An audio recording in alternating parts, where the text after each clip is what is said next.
You're watching Suck Professor. Hello, everybody. It's me, Hank. I'm joined by... James! Oh, are you sad? Of course. It's Sad? over. Sad, James? Oh, well, I'm sorry to hear that. I'm assuming it's Twin Peaks related, not just the typical depression that comes with life? Of course. Oh, okay. Well, James is sad because episode 18 just ended. Or the whole thing is over, right? Mm-hmm. No more seasons. I can hold out hope for a season 4, but I don't think it's going to happen. I suppose it's possible, but it doesn't seem... Very unlikely. All right, well, it's too bad. So we just watched episode 18 here. It's Monday morning. Wow, what a... Jesus, I'm still processing it. Yeah, it's almost like a snake that just ate a buffalo calf. And it has to process and digest for a number of weeks, or probably not months. But sure. This is the kind of thing that once it's over... Similar to the ending of season 2, we're going to be processing this and thinking about this or at least I am, for years to come. Yes. So this is exactly what we wanted out of Twin Peaks. This is what Twin Peaks is. This is something that gives you something to ponder about for a long period to still come. So I can't say I'm disappointed. I thoroughly enjoyed the run. Let me rephrase what James just said. Always keep them guessing. Mm-hmm. That's what you're saying. There's a lot. Did we get any answers? I don't know. I think we did. The funny thing is, we don't know. Or not we, but me. I can't tell if there were anything answered. I don't know what to feel. I feel a little. Part of me feels like this is extremely unsatisfying ending. Well, no, we know now that we have all the information that we need to draw the conclusions that we're going to draw, and a knee-jerk reaction after having just watched it, I have some ideas or some theories on what's going on, but I'm sure that's going to evolve and change over time as I have more time to think about it, more time to process it, more time to read about other people's thoughts on it. But right now, the best I can do and the best we can do is just to kind of tell you our initial reactions, our feelings about it. Yeah. Yes, our first responses here. So, all right, well, just quickly, I want to thank everybody who watched all of our episodes, or any of them, actually. Yeah. I really appreciate the community vibe that people threw into the comment section. As much as we've tried to participate or respond to everybody, we can't respond to everybody. Although we're pretty good on there. We get on there and talk and stuff. You especially, James. Good job there. But I just wanted to extend my heartfelt thanks to everybody who participated in this journey with us together. Huge ditto to that. That's right. Now let's get this fucking over with, because I'm starving now that James mentioned eating a buffalo calf. Yes. I like that. That's what you went with. Like after a snake eats a buffalo calf. Royale with cheese. Those are French snakes. All right, here we go, James. Let's do it. All right, opening shot, Laura Palmer with the opacity. But, I do want to share one thing real quick here. This was a fun thing someone posted on Twitter a few weeks ago, so I got some photos. Our favorite guy, Kyle MacLachlan, did something real cool and real fun that really won the hearts and minds of children everywhere. He dressed up as Kale for Halloween one year. Okay. He went as... Look at him. He's fucking Kale. He looks like Stephen Colbert right Kale there. MacLachlan. Kale MacLachlan. You know what? Until you said that, or when I showed you this right before we started, I didn't make that connection. That's how dumb and bad at comedy I am. I was like, Kyle MacLachlan, Kale. Wow, that's funny. Kale's nutritious. Tastes like garbage, but look at this guy. He's having a great time. Yeah, he genuinely seems to be a fun, good guy. Yeah, he really does. This is like a real funny dad joke, but he's committed to it, and this is the kind of dad humor that I think we all like to see and appreciate. And I would even love to see a mom dress up as Kale. He's got a little bit of Dougie in him. Yep. Speaking of that. So the guy had solid poops for weeks after this. Kale give 2 rides. Yeah, one on the toilet and one back on the toilet.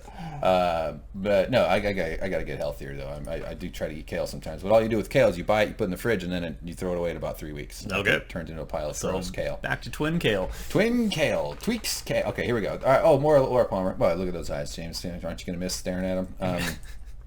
Twin Peaks, there we go. Angela, Ruth, Sabrina, y'all doing great. Directed by David Lynch, our hero. And we start right away with Evil Cooper. Let's just see who... Dr. Doppelganger. Yeah, so the last time we saw him, Lucy shot him in the back. The woodsman came and attempted to revive him by extruding Bob out of him, who was defeated by the one-punch man with the green glove, Freddy. And then Dale came in, the real Dale Cooper, put the owl ring on his corpse, which transported his body back to the lodge. So now he's back where he belongs, trapped in the waiting room, aka on the path to the Black Lodge. Right, but it's worse than just being trapped. This is the world's worst thing that could happen to you in a waiting room, is you get set on fire. Well, He's being burned into crisp. Well, the whole like fire walk with me, the entities being born of fire. He doesn't seem to be too perturbed by it. No, he's certainly not upset by what's happening. But this is... It establishes him as a sinister creature. Wait, hold on. Is he just like flaming like the way Sauron's, is on fire all the time? Or is he flaming because he's being eliminated and wiped out, like he's being cremated? It could be one of the two. I mean, I just associated him as being a force of evil. Yeah. And that he's there, and I don't know. But I got the sense from this that this was the White Lodge or the waiting room or whatever. Yeah, the waiting room. Like, getting rid of him. Like, this is what you do to a raccoon corpse. Well, typically when someone gets transported back into the lodge, they are, a tulpa, for example, they're deconstructed back into their base elements in the chair. Yeah. So maybe this is his form of deconstruction because he's not a tulpa, he's a doppelganger. He's an inherently different creature. Yes. However, hasn't he caused enough disruption to the system that they're going to kill him? Like it makes sense. This is like their rare execution. Like, we're not going to just put this guy back on the shelf for later. We need to just wipe him out because he was a big pain in the ass. But a doppelganger kind of reflects I've been using this phrase a lot, the yin and the yang. This is part of Dale Cooper. This is something that existed, that wasn't created by the Lodge, but exists because of its connection to him in reality. So I don't think you can really destroy your dark half. Sure, yeah. I get that one. He's pretty much like in stasis. He's smoldering. He's back where he belongs, trapped in the Lodge. Yeah, that could be it. Yeah, I don't know. Okay. Well, that's an interesting way to look at it. All right, but then they cut to a chair here. Now, I assume this was the same chair, or it's the same model chair, but was this the... I thought that this was like, oh, he just disappeared because he's gone now. But this is actually a different thing now, what we see. We see the hand come in. This is Mike. I mean, we've seen multiple chairs in the Lodge. I don't assume that the chair that we're looking at right now is the same one that Mr. C was sitting in smoldering. Sure.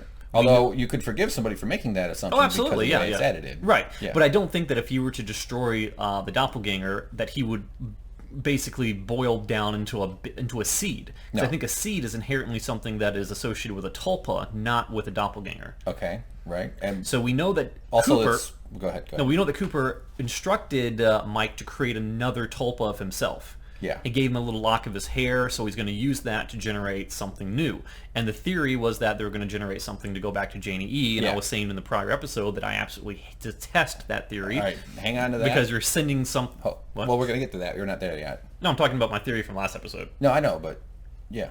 Okay, go ahead. No, in the last episode I was saying that I detest that theory. Yeah. Because sending a mannequin back to a family after saying that you yourself are going to return to them, that you yourself are the father of Sonny Jim, I think that diminishes a lot of the character of Dale Cooper. I don't like it at all. So I was hoping, and I still am hoping, looking at this, that in that frame of mind when I was first seeing it, that was not going to be what happens. Yeah, you didn't want that to happen. Okay. Yeah, but, I mean, well, just to wrap up the whole, whether the flaming guy, he's placing the bead, he's not picking it up, so it's different. That shows that something else is occurring here. And I didn't realize, I mean, but I was like, oh, maybe because it's different, he's placing the bead. But no, then I saw him put the hair down, and that's when it was seed. Like, the bead? Seed. It looks like a bead to me. It's called the seed. What if I wanted to call it the word I want to use?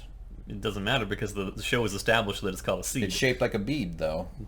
It's a golden bead. Yes, the show calls it the seed. Yeah, I know. Oh, what? There's rules? This is Twin Peaks. Yes. Or as I call it, Twin Beads. All right? But anyhow, we know this is the hand of Mike. Okay. We know that Mike is the one who's able to create a tulpa using the electricity and the powers of the Lodge. Mm-hmm. I don't believe that Mike can create the seeds. I think the creation of the seeds is inherently something that the Giant or a White Lodge entity has to do. But he can take that base material through some sort of alchemical means and create the tulpa. Right.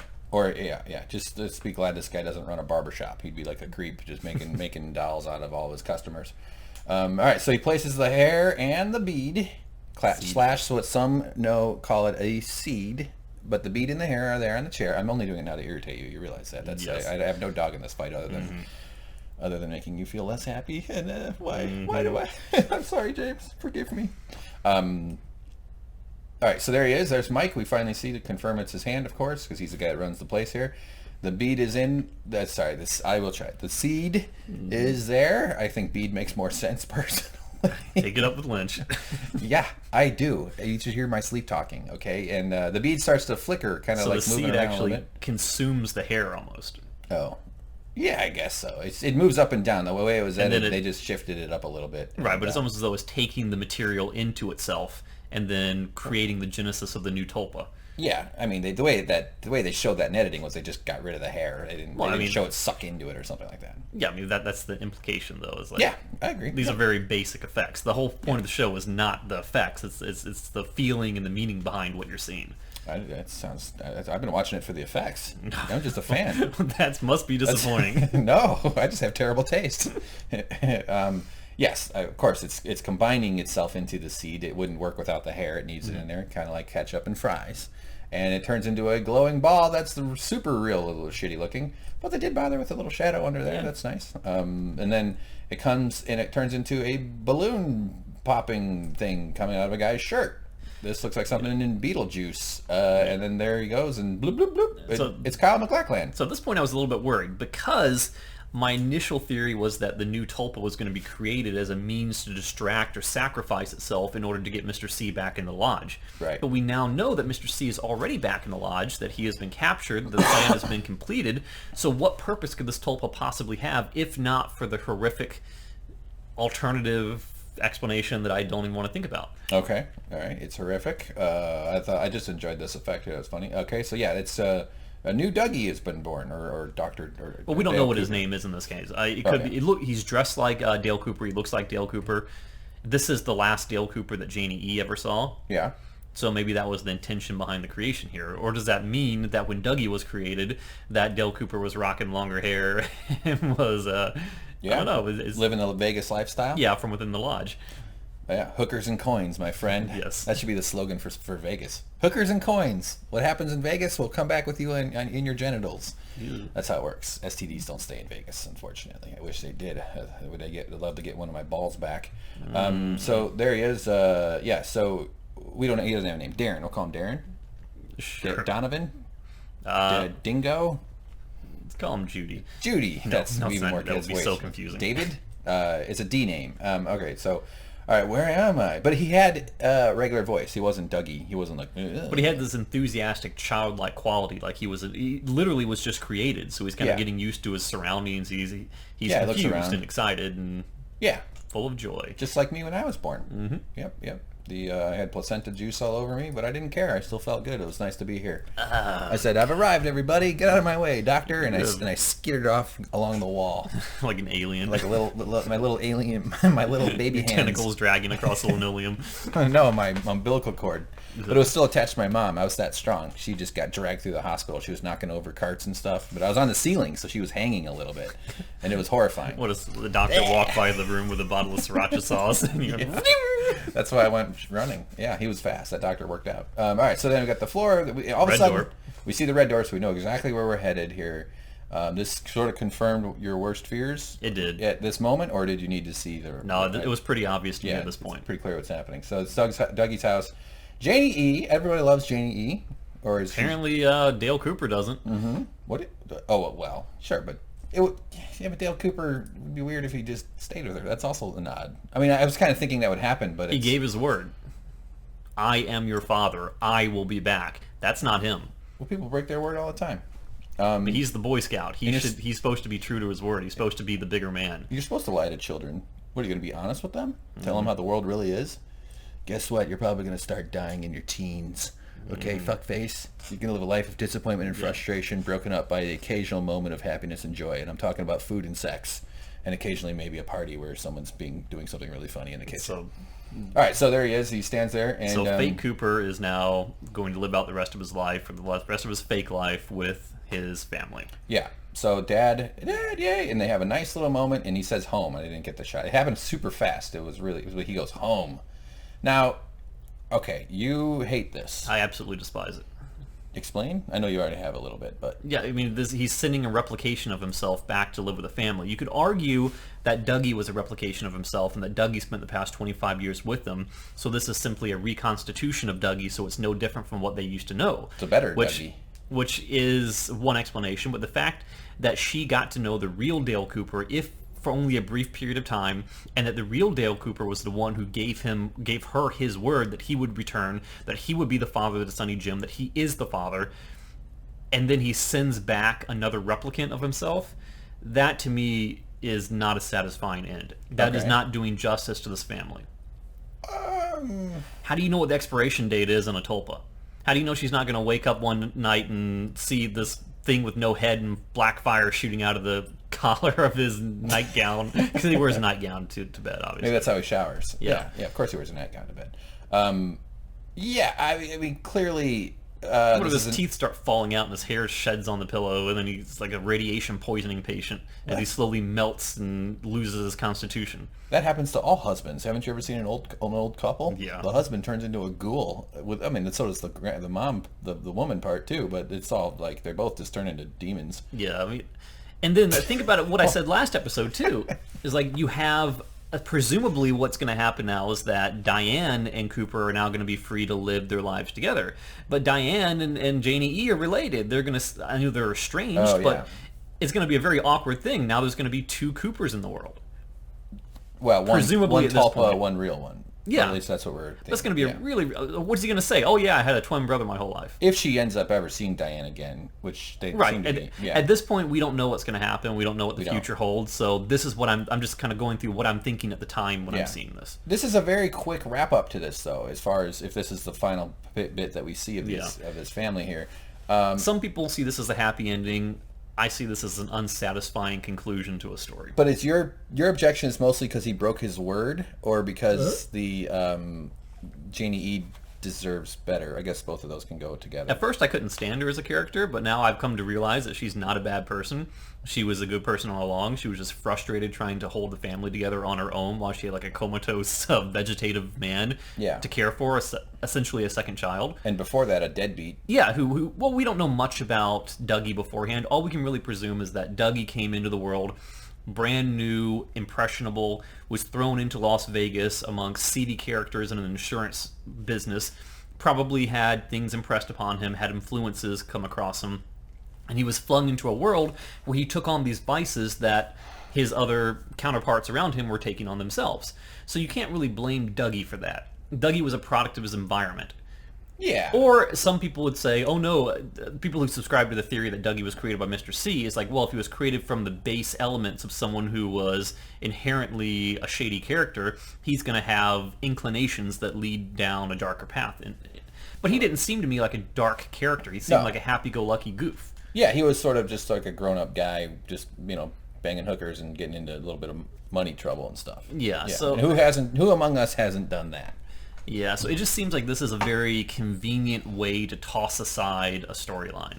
As the character Agent Dale Cooper, I thought he would be more responsible than this. Okay, all right. Sure. I mean, I think you could make the case, I don't know how convincingly, that by creating, it would have been a worse violation of his word to not send a copy of himself to Janie E. That he was actually fulfilling his word by saying, I'm your father, the guy you're expecting to come back will come back. Yeah, if he had, I mean, I understand why he would say, I'm your father to Sonny Jim, because he doesn't want to traumatize the child. You have no father. But if you were to take Janie E. aside and say, look, I am not who you think I am, your husband is coming back, I promise you he will return to you, you will live a happy life, I will save him, I will make sure that everything goes back to the way it was for you. Right. See, to me, that's the fundamental violation. It's not anything that Cooper did with his word or whatever in that moment. She only knew him for like a day or half a day or anything. But the fundamental violation is Janie E. doesn't have the full picture of what's going on with this person she's married to and has a kid with. But she knew... Because obviously... Well, she knew what? By the very end, she knew that was not her husband. When Dale Cooper woke up, she was saying things like, I don't know who you are, or she heavily suspected that this was not the man that she knew was Dougie. Yeah, she's certainly seen a lot of changes in this person, but there's a whole world, or actually there's multiple dimensions of forces at play around her that she's not privy to. Not that necessarily that we all have to know everything that's going around in our world at all times, but she's not... When you're married to a guy, you want to know what their backstory is, and right. I think she deserved. So that's the violation. I think she deserved to know. Yes, I agree. I get that. I can completely agree with that. So all right. Well, anyway, we got a nice little happy family, and James is upset that they're going to have a nice time for the rest of their life. I know that's not what you're until the tulpa starts to melt and then shoots up into the sky screaming. You can splatter all over. Yeah, I mean they're going to come down for breakfast one day, and the tulpa's going to stub his toe, and they go "Roar!" and just get sucked into the ceiling. There'll be a little bead sitting there. The good news is Janie E. and Sonny Jim will be dead within 70 or so years. So that's nice. Well, not Sonny Jim, because he's a product of a tulpa. Oh, he's a tulpa human hybrid? Yeah, he's a tulpa baby. What do we... what's that mean? What does it give him? Special powers? I don't know. Will it make him better or worse? At one time, he'll go to the hospital and do a CAT scan. He won't have a brain. He'll just have a little seed floating there. Yeah. Yeah, like you want to be the mutant that has like a slightly taller body, better shoulders, bigger dick. You don't want to be the mutant that's like got the the extra tail. You know how evolution works, James. Of course, we've all seen X-Men. We all know how evolution works. All right, so let's keep pushing. Then we got a little more to go here. We got quite a lot more to go. Actually, sort of. All right, now we end up back at the woods with Laura Palmer and Agent Dale Cooper. And I still really would like to know how they did this. I have not had a chance to go back and read any of the comments in the past video. I kind of crashed and just woke up recently, but I'm absolutely going to do it. Yeah. So if anyone's already explained this, I apologize. I will get to it and see it. But is this an actress that looks shockingly similar to Laura Palmer? I'm not great with faces, so I can't tell if this is obviously someone different. Is this, an actress that had a face of Laura Palmer superimposed on it? I honestly don't know. They Benjamin Buttoned her, They could have, yeah. Yeah, they did. Yeah, I imagine they could do it with a combination of makeup and effects and stuff. I don't know. But okay, in the previous episode, and I was confused at the end of our recap of episode 17. I thought they separated. I thought that ended with her not being with him in the woods here. Well, she does. He has her by the hand, right? But at some point, there's like this hissing or this sound effect of clicking. She disappears. There's no longer anyone holding the hand. You hear her scream, and you presume that she is sucked upwards into the ether. All of that, yes. But now we're back to them together. So this is just a slight rewind in time. Is it future or is it past?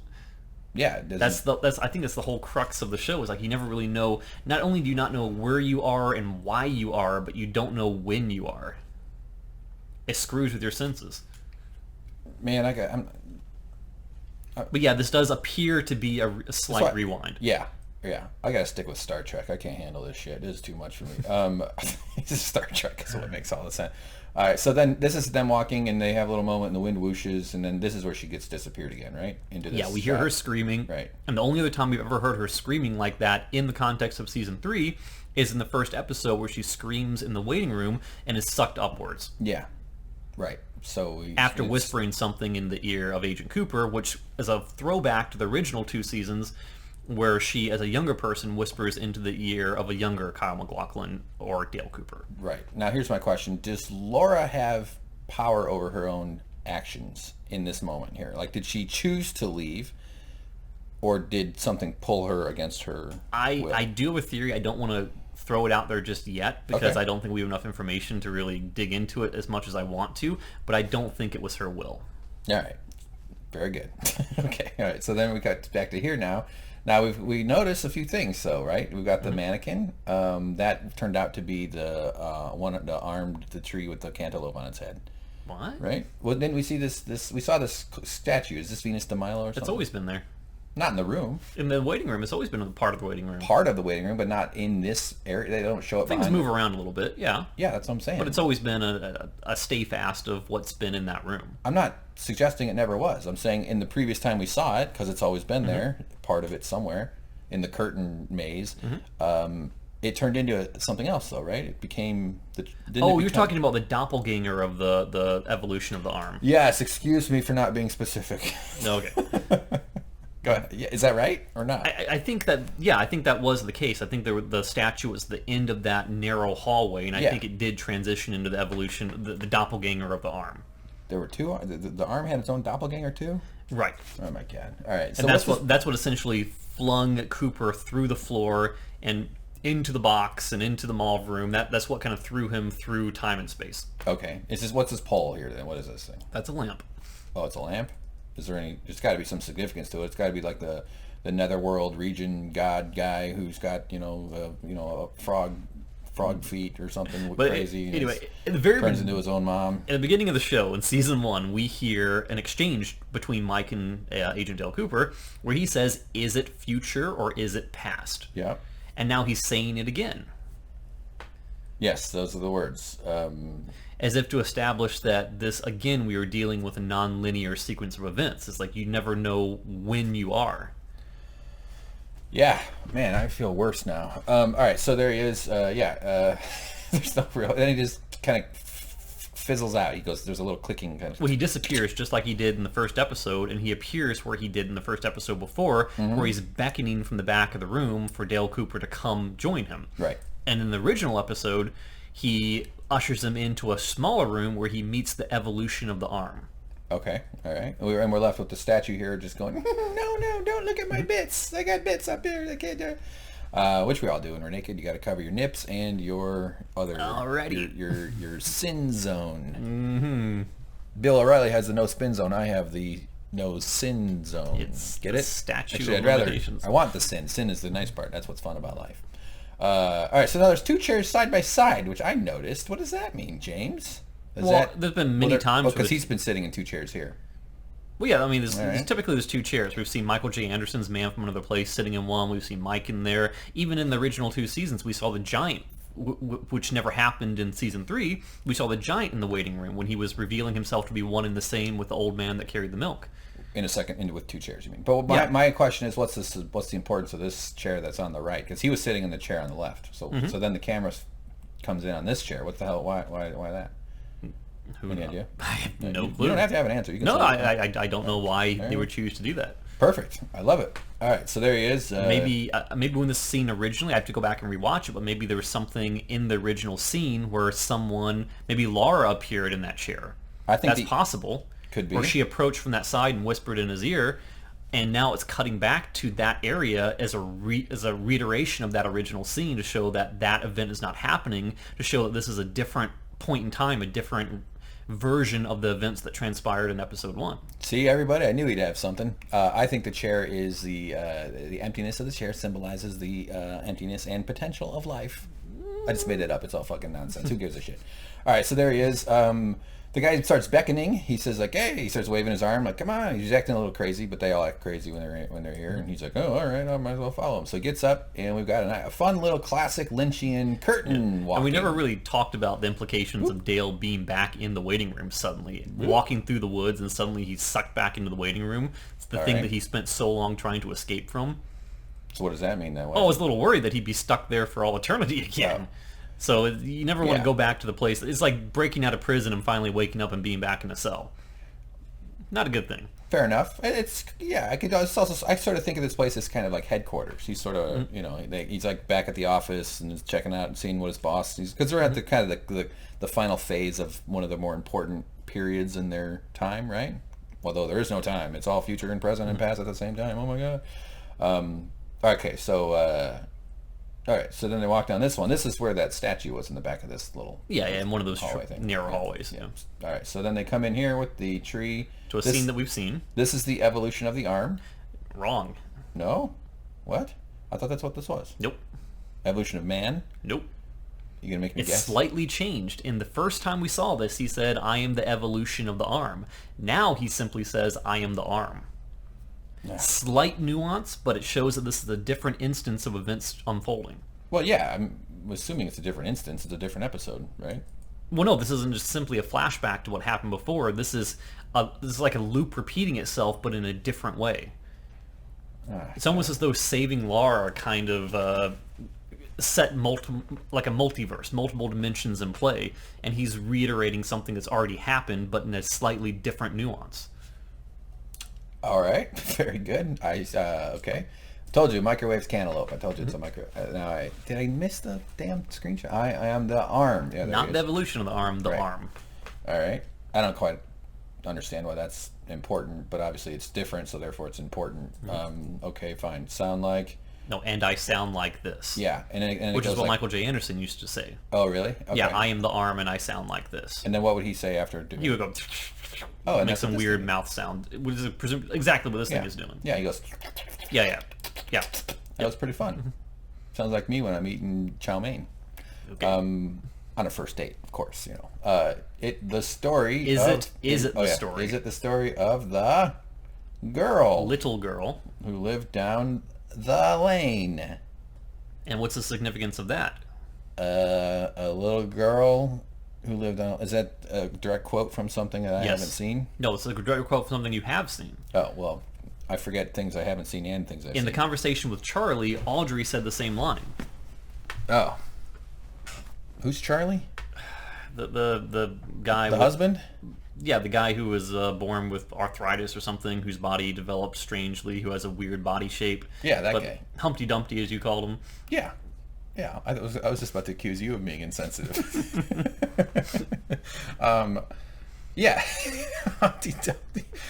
He looks like Darth Vader without his mask, but if he didn't work out at all. You think Darth Vader works out in the gym every morning? Gotta get in my 5. Well, he could be just trying to impress women, but he's really just using the Force to lift the weights. Kilometers. Yeah, he could be. He's out there on the metric system because they're not idiots. So all right, they're. So what's the significance of repeating a line? Well, I assume they're talking about Audrey. Laura Palmer. Audrey lived near Laura Palmer down the road when they were little girls or something. I don't know. Is that? We'll get more into it as we go further on, but I do think there's something to this. To the little girl down the lane. Yeah. Are they talking about Laura Palmer? Because she's I don't necessarily think so. Okay. Some it's other possible, little girl? But I'm just assuming that I'm not defending this because I don't have a strong feeling about it, but I'm just assuming because she's the core victim of the story. The whole story hinges on her death and her life. I know the story takes all kinds of crazy offshoots and stuff, but all right. Anyway, we'll keep going. Who's the one person who's credited in every single episode, though? Kyle MacLachlan, starring Kyle MacLachlan. Who's one of the other people who's credited in every single episode? I don't know anybody else. He's the only one I can. Laura Palmer. Oh, Laura. Well, yeah. That's what she's in. She's the first face you see in everything. Exactly. Yeah. Who is the dreamer? You. Maybe Laura Palmer. Laura. Oh, she's dreaming. Why is this getting so much harder? We'll get to it. I feel like I'm getting more confused as we keep going. Let's keep going. All right. So is it? And then shot down the hallway, and then we see Laura Palmer. Right, and this is what we saw in the first episode of Season 3, where she's going back and doing something that she already did back in Season 2, I think it was, where she was in the lodge whispering something into Kyle MacLachlan's, Agent Dale Cooper's ear, which we never got to hear what it was. Right.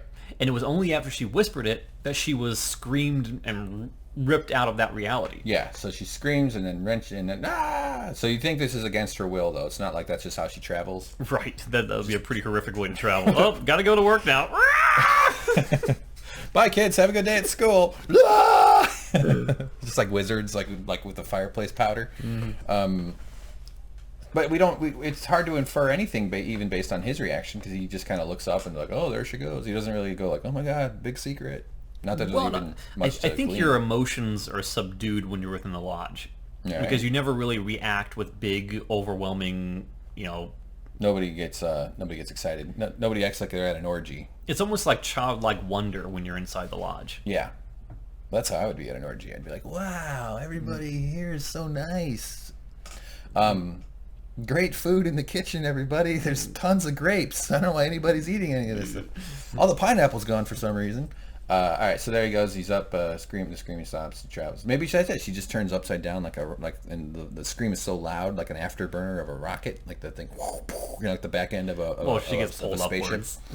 Yeah. But no, I don't believe that's the case. But if she got rocketed down through the ground, maybe. Maybe, who knows? It is David Lynch's imagination that we're all talking about here. So, all right, keep going. Yep. Okay, so then he comes back into this room, right, and sees the lamp. Yep. There's the two lamps, but Leland is replaced the two chairs. Which we saw Leland in episode 1 as well, and he said the same line that he's going to say here: "Find Laura." Find Laura. I didn't get the find part. All right, so he always looks a little freaked out. Like because my understanding as a layman, he was possessed by Bob, but he knows that it happened, and he's freaked out that he committed this crime. Yeah, essentially he was possessed from a very long time by Bob. He was forced to commit horrific acts against his own daughter, and it was only in the jail cell at the very end when Bob, to use the quote, pulls the ripcord and allows the memories to flood back into him, so he would understand that he was really the architect of all of the pain that he existed in his life. He was the one that he's been hunting and hating his entire life. He was the one who killed his little girl and did horrible things to her. He couldn't take that, so he killed himself. Oh, okay. So that would explain why he always seems a little bit tortured. Yeah, so he is a horrifically tragic character. Although there are some people who say, I don't buy that he didn't know what he was doing. I don't buy that he's a good character. I don't buy that he is, someone who should be sympathized with. Yeah. I honestly don't think that he had any knowledge. I think it was Bob all the way. Okay, I'm with you on that one. All right, so there's the hallway again. He's walking around, and he's doing this funny thing with his hand, like he's feeling for the electricity in the air. Well, this is the part where he initially walked in and met with the statue that then became the doppelganger of the evolution of the arm, and he was sucked downwards. But now, I can't recall if he was doing the same thing with his hand during that scene, but I do know that he seems to be more in control this time. It's almost as though he knows where to go. He knows what he's doing. Yeah, he doesn't stop and pause before he turns, because you see these waves, these are waving around and stuff. So he goes immediately, he just, without any hesitation, he just walks right through them. And emerges into this shot, which is this what is the 12 This is the tree? circle of sycamores for the entrance to the lodge, or the burnt motor oil. 6, 7, 8, 9. It's hard to tell. There's The shot's probably not wide enough to see them all. Yeah, this looks like there's 3 lined up. It's kind of hard to see. There's like one in the back there. Looks like that's another one. We know from the lore of the story this intended to be 12 4, sycamores. 5, 6, 7. It's not important. That might be 8, 9, 10, 11. Of course it's important. Everything's important in this show. This is a show of crazy details that mean nothing, yet that they're, by their own nothingness, they become important. There's a lot more to dissect, though. No, this is it. This is all we're going to do. We're just going to have me count trees that are lined up. And well, maybe the evolution of the arm is the 12th sycamore that escaped. See? Perfect. See, we're already figuring it out here. Okay, everybody gets an A in this class. Come a party at my house. College girls only. Okay, I'm being a horny professor all of a sudden, James. Boy, how did college professors? Man, geez. I mean, if you're kind of a young one, not one of those. All right. You're like a motorcycle that runs off the road every 5 feet. I'm sorry, I wasn't listening. What? Okay, there's Laura Dern. Right? It's Dern, right? Yeah, Laura. You called her Paxton? Laura Linney or something in one past episode. I didn't correct you, but yeah, it's Laura Dern. I think this is Bill Paxton, or is it Bill Pullman? I get them confused. This is the Jurassic Park Laura Dern. Oh yeah. I get her confused with Sam Neill. Yes. Is that the guy from Jurassic Park? I don't know. Yeah, he was in Event Horizon. Yeah, she played the Brontosaurus. She did. That's what that long neck came in handy. Yeah. So essentially, this is Diane. Diane is in the lodge, and she's looking at Dale Cooper, asking, "Is it really you?" And he asks her back, "Is it really you?" And they both confirm yes. And she doesn't have that angry face that she had before. Like No. she's not doesn't have that. She seems like she's softened a little. The chip on her shoulder seems to be gone. And my interpretation of this is that events in the past have been rewritten. Alternate realities have been created. Alternate universes have been set into motion because Dale Cooper went back and changed the fate of Laura Palmer. All right. I think that within this area, within the lodge, they were both immune to the change of the fabric of time. They have not been rewritten. They have not been overruled by these effective historical changes. Okay, so they're in the lodge. Yeah, they're almost like in a spaceship hovering above the world that just got firebombed and rebuilt. Yeah, I guess. So they're separate from that and protected from that. So, but I don't think that's a permanent thing. And that'll become more apparent as we go on in the next 2 or 3 scenes. And also, they weren't together during all that; they were separate, Right? Which explains. I mean, they're surprised right now. They're like, "Oh, is it really you? Oh my god!" They seem happy to see each other. And also the giant in the very first, I think it was the first episode, spoke to Cooper from within the lodge or within the fortress, and he said, 430 Richard and Linda, 2 birds, 1 stone. Mm-hmm. And we know from the past episode, I didn't really point it out, but they did use the 2 birds, 1 stone line there as something that Agent Cooper said. Okay. What the context of that particular one is, I'm not quite sure, but we have been theorizing, trying to figure out for the entire run of Season 3, what does 430 mean? Who is Richard? Is it Richard Horn? And who is Linda? Is Linda simply the reference to the person whose mail needed to be picked up in the town connected to the Fat Trout Trailer Park? Right. We don't really know who Richard and Linda are. No, we don't. Okay. All right. Should we keep going? Yes. All right, cool. Oh, good. More trees to count. All right, sweet. This is my favorite part. All right. Okay. So anyway, there's this puddle of stuff there in the middle. Burnt motor oil. Burnt motor basically. oil. So this smells like that. But they show this because this is sort of like the travel portal. This basically means, they're going somewhere else. Yeah, that's the entrance to the lodge. Here to here. It's like showing the front door. Yeah, like you said, the entrance. It's the precipice of the interdimension space. Orifice. Can you say orifice? Is that too racy? Why is that racy? Touch my orifice. Okay. Woman I'm dating after about 4 weeks. All right. Engine rumbling. So now they're in a car, suddenly. I was a little confused. I mean, the orifice thing explains a little more as far as this is their version of traveling to the car, but suddenly they're in some desert area, right? Which is a they're very traveling. similar looking desert area to where Mr. C was driving when he had his Garmonbozia vomit spew. Yeah, it does. But bear in mind, look at the steering wheel that Dale Cooper is holding. Looks old-timey. Yeah, it kind of does. Looks like an older car, yeah. It does, in a lot of ways. It's got the bench seats and, you know, this old symbol. This thing here is obviously very vintage and old, cool, looking pretty neat. Yeah, it does seem like an older car. So they're traveling through the desert, and they say some pretty significant lines. We see a lot of power lines up, which is symbolic of, not symbolic, but it's literally representative of electricity. Yep. Travel by electricity, which is a huge motif of the show from season 1 through now. And she's saying, are you sure you want to do this? Indeed. Although I'm not sure exactly what they're up to. Not a lot of talking. What is this? Well, he says things won't be the same, or things might not be the same after we cross. Right. And she says, I know that. But they seem like they know where they're going. Do they know where they're going or not? Yes, they do. Oh, okay. And he says, this is a spot, I can feel it. Okay, so they can feel it there. And by the way, I don't know what desert this is, but surprising, when I lived in Washington State for a year, a big chunk of eastern Washington State is a desert. There's a huge desert in Washington State. People think of Washington State as being forest and rain because that's like that's the far western shore side of it, but there's a big desert. So I bet that's where they filmed it. Okay. If they were indeed filming in Twin Peaks in Washington State, which they were. So massive reveal right here. He says almost exactly 430 miles, which takes you immediately back to the giant 430 Richard and Linda. Right. So he has left essentially 430 miles from the entrance of the lodge, I presume, because he knows that something is going to happen there. There's a threshold or a precipice there between two worlds. Yes. And they know that once they pass through that world, they're essentially entering an area where the timeline has been altered. And he's saying things might not be the same once we cross. And what he means by that is that I might not be me and you might not be you. Okay. Because maybe we won't be immune to the events that have transpired while we were in the safety of the lodge. Right. So where are they now? I mean, before they cross, they're coming from somewhere. I like to interpret it that they're still within some sort of interdimensional space. I don't think they're really in reality at this moment. Okay. I think they're going to be passing out of that bubble, so to speak, and entering into the world that they used to know that has since been altered by his rescue of Laura Palmer. All right.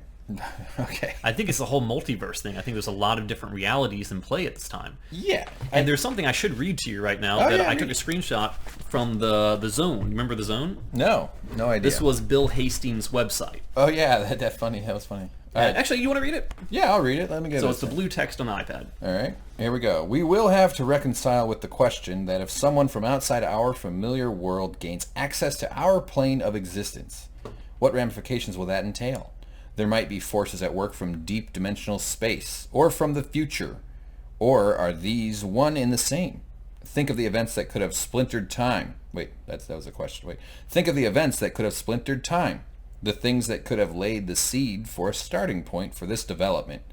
Perhaps technological innovations or the assassination of President Kennedy. So he's talking about multiverses, multiple worlds. How will things change? The butterfly effect of changing something in the past, reshaping and reforming the reality as you know it. Yeah, absolutely. So they're about to enter an unknown entity. They don't know what the new world is going to be like. Right. Like they know they're stepping into a timeline that they didn't really come from. And they're crossing it willingly, knowing fully aware of the risks. Right. Okay, all right. I mean, a lot of sci-fi, they show somebody enter a different time or space or timeline or whatever, and they're still themselves, but they know for a fact that they're going to embody a whole different past once they cross over. So therefore, they'll be different because the past determines the present. Okay, and the future is just speculation about the next present. There really is no future if you ever think about it. All right, so he gets out of the car, though. He gets out to just sort of check on things, and we got electricity, and he gets up, distant birds calling, caw. Like my special effects teams. No, yes. Very. Yeah, I know, I'm pretty good. Adds a lot. I went to Juilliard. I went to Juilliard for special effects, noise effects. So, and he holds his arms. Again, it gets like a little bit of weird Like he's feeling it out. He's really dialing into this something or other, and he whatever. He actually just got out of the car to fart. Yeah, this is him just. I wanted to be polite. He's just grateful it's not a wet one, because that's the worst. When you, I'm a very classy guy, you know. When I always park the car and go fart right in front of the people watching me. And he realized that the car is actually downwind of the fart, so he's going to rush back to get out of there as fast as he can. Yep. And that's why I drive a Prius, because it runs on farts. All right. So there he gets in there, gets back to the car. He's like, "Yep, this is it." Right? He confirms that they're right there, they're right on the edge. He tells her something, doesn't he? And so then, one final moment, as everybody does. This is how James and I end every recording session. So essentially saying, while I'm still me and while you're still you, one final goodbye if things don't turn out correctly on the other side. Let's rub our sensitive mouth holes together. And in so doing, we will bond somehow, because humans are very strange animals. What if all animals made out? Two parrots just clacking beaks. Bop, bop, bop. Yeah, I don't think many other animals, if any other animals, really do that. Fish? There's actually kissing fish. Well, they're probably just like eating plankton off each other's encrusted mouths. No, it's dominance assertion. They have these big mouths, and their lips kind of line up perfectly, and they're sort of wrestling. They push and push. They're not making out like we are, but they're just using their mouths to. It's funny because you see it and you immediately go, "Oh, are they going to scissor next?" It's very hard for fish to do because they don't have legs. They can't get their fins. So, it doesn't look like scissoring. It looks like two oblong shapes rubbing their caviar hole together. Yeah. I could feel James's discomfort growing. Yeah, you have been very, very on par with your dark side this whole episode. That's why people keep coming back. But I don't think other animals. Bonobos probably do some kissing. Okay. Those are the horny monkeys. They're not monkeys. They're great apes. They're chimpanzees. They're part. I think they are separate from chimpanzees. Do you know what I'm talking about? Do you ever Google bonobos? Look it up. I can't say that's been a daily routine for me. They're amazing. Instead of solving their issues with violence like chimpanzees, they solve their problems with banging. They're really horny. They just they use sex all the time. Like they'll shake hands. They'll just like, it's like if you and I met together, but before we started like going to McDonald's, we would just give each other a quick beej. Good Lord. They're crazy, but they have very little violence, and they're really fascinating animals. We're obviously related to them because they have giant testicles. Which humans have large testicles compared to like gorillas and chimpanzees. Okay, are we watching Twin Peaks? Twin. Sorry. What show are we watching? Once we cross, it could all be different. So here we're going for a smooch, and they have at it. By the way, I like that she matched her bracelet to her hair. Yep. I would do that, but I can't find a flesh-colored bracelet. God. And you just paint your head red. Yeah, I could paint my head red. Or a helmet. What if I was a clown, but I just going bald? It's like a lot of bald clowns, but they embrace the baldness. What if I tried to hide it? You ever see like a clown that has like red hair, but it's like going gray? No. That would be creepy. Because it's usually a wig. I know, yeah. That would be funny. Clown getting a haircut. Okay, so they have a nice little moment there. They give a kiss. Both reaffirm their humanity, but with a brief sexual moment. All right, here we go. Let's get into it. He does the slow roll in the car. He's moving forward. He's going to cross that precipice. He's going to pass through it. And we get what? Is this it? Is this happening? It's happening. All right, here we go. The lights start flickering, and whoosh, they're somewhere else, right? And now it's dark. Yeah, so they're in a different reality in which it's a different time of day. Yeah. So it kind of shows. And they're almost emotionless. They're not looking at each other. It seems as though they've lost memory of what just happened. They're now in a new mindset. I don't think Cooper has, but I think that it's more so on the side of Diane. Right. Yeah, it does seem like that. I mean, you would assume that you would talk after that happened. Right. I mean, people talk on road trips where nothing happens. So this seems like you'd be like, oh, wow, we just crossed over into a interdimensional rift or something. All right, so then we got some of the David Lynchian road shots. Old motel in the middle of nowhere. The car pulls up. They park. They get out. He goes up. He walks into the thing. Room 7? Yep, he walks right by room 7. First he goes into the manager's office there. Is there someone sleeping in there? They got to wake up and give him a key? Yeah, typically that's how it works. There's always someone at the desk. It must be awkward to like come in at like 1 a.m. and wake somebody up. I'm like, hey! No, I mean, that's their job. Yeah, I know it's their job, but it still I would feel weird. I would feel awkward. Oh, anyway, all right, this is more important here. All of a sudden, Dern, Laura Paxson is looking out the window. She sees herself. So what does this mean? I don't know. The question then becomes, they have moved through a rift, as you called it, which is an appropriate term, All right. into a separate, newly generated reality. Yeah. And presumably, there are already versions of themselves in this reality. And I think what's happening is she's seen her version of herself had the events transpired with her natively being in that reality at the time. So I think what's essentially happening here is that she is not just seeing the other version of herself, but I think she is metaphysically merging with the version of herself that exists in this reality. Okay. So I think we're going to see more of that, and I'll explain that a little bit more as we get to the end of the scene, because I don't want to spoil anything. All right. But let's keep rolling. Okay. I don't. Yeah. It's not just a memory of like, oh, that's who I used to be, somebody else, who looks like me, and then it just goes away. Or all right. Yeah, I'll get more into that when we get to the end of the applicable scene here. All right. So he comes in. Of course, it's 7 because 7 is the magic number. Right? Everybody knows that. Lucky 7 Insurance Company. Yep. They go into the hotel room. This is always a nice, fun moment when you get to go into a hotel room with a woman. And the lights are pretty bright and not very nice. He goes, turn off the light. Although, the move here is turn on the bathroom light. Crack open the door. You can open the door to control how much light. You don't want bright lights when you're banging, but a little light's nice. You want to be able to see stuff.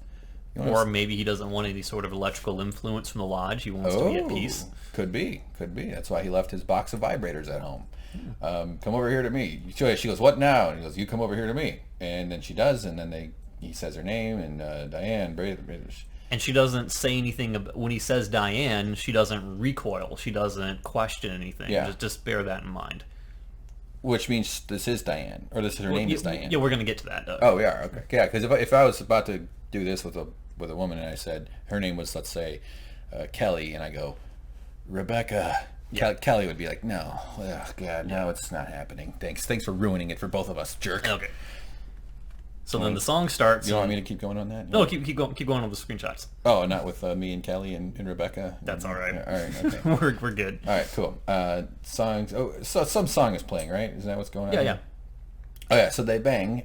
This is always fun. Who doesn't enjoy a good? But it's not. She's got tenderloins. This is a good shot of human anatomy with the spine emerging from between these two tenderloins here. But the point of this is that this is supposed to be a tender, touching moment, but it seems as though something is off and something is wrong. We have this dark, atmospheric music playing, and we have an expressionless face on Dale Cooper, and we have a look of happiness which kind of transcends into fear, almost into remorse, into sadness. She's going through a whole array of emotions in this scene on her face. Really? Yeah. So I read that as she's just working hard to get an orgasm. No, it seems as though I believe what's happening here is that her merge with this other character is becoming complete during this. Okay. That her mind is shifting, it's catching up with the reality that she's in. She's losing her sense of who she was. She's losing Diane.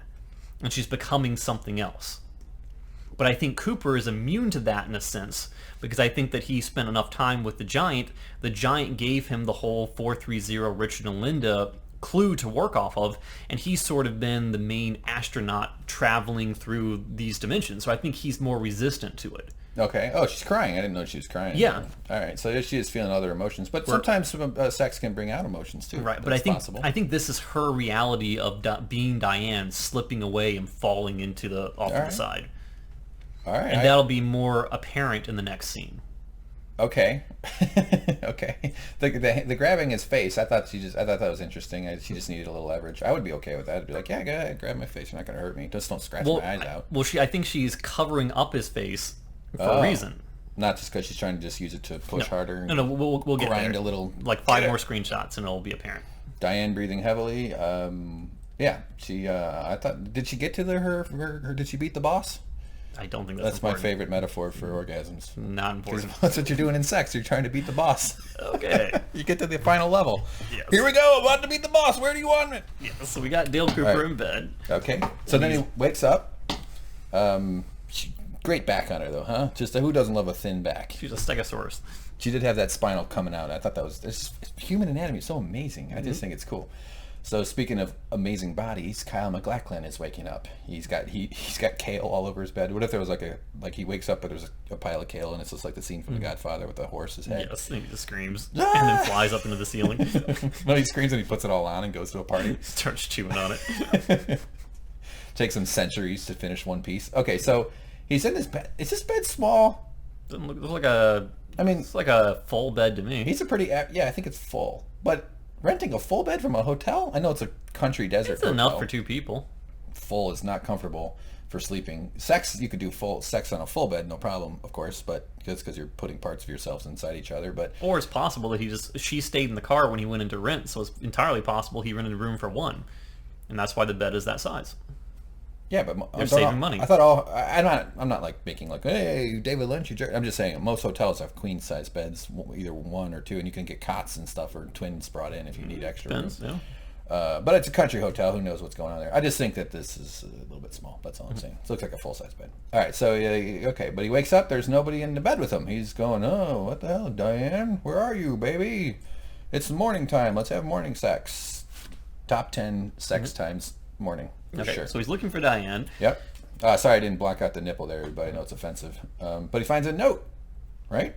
Dear Richard. And that's a huge thing because 430 Richard and Linda. So here's the Richard. So she thinks she's talking to Richard, and it's a note. When you read this, I'll be gone. I don't recognize you anymore. Hence probably the covering up of the face. Yep. You look like a completely different man.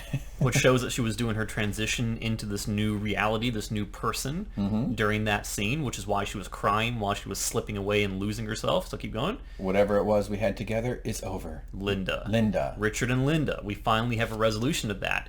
In this reality, he's Richard. In this reality, she's Linda. She transitioned into Linda, but for whatever reason, he has not transitioned from Dale Cooper into Richard. He's protected from that. Could it be in the original seasons when the Giants shot that golden orb into him? Could it be that because he's intentionally being protected by the Lodge because he still has a job to do? Who knows? He seems like he is a traveler outside of the rules of the universe. He has not been taken over. Yeah, so it does seem like that. Right. Okay. So how do you explain the next shot, which is a different hotel? Completely different hotel, as you pointed out when we were watching it. 100% different. Here's where they pulled in. I was originally thinking that they just went to the front office and then they went back and got a room further away, but you can see pretty much the entirety of the hotel as they pull in. Right. This is the hotel where he's standing by room 7. And there's an awning off to the right. We got bars. There's a staircase. Well, there's these shutters and these bars. Well, actually, no, it's not an awning. That's the rear view mirror that made it look like an awning. Right, yeah. But the hotel he emerges from is, sorry, the screenshots are here. No shutters on the windows, no bars on the, and it's a totally different place. Clearly a different place. And it's a different room, different place, 2 and stories. I think it's even in a different part of the world because we know he was driving for quite some time, but at this point, we don't know until the next couple screenshots, but he's in Odessa, Texas, is it now? Texas? I think there is an Odessa, Texas. There might be other Odessas. Yeah, but he's in a town called Odessa. Yeah.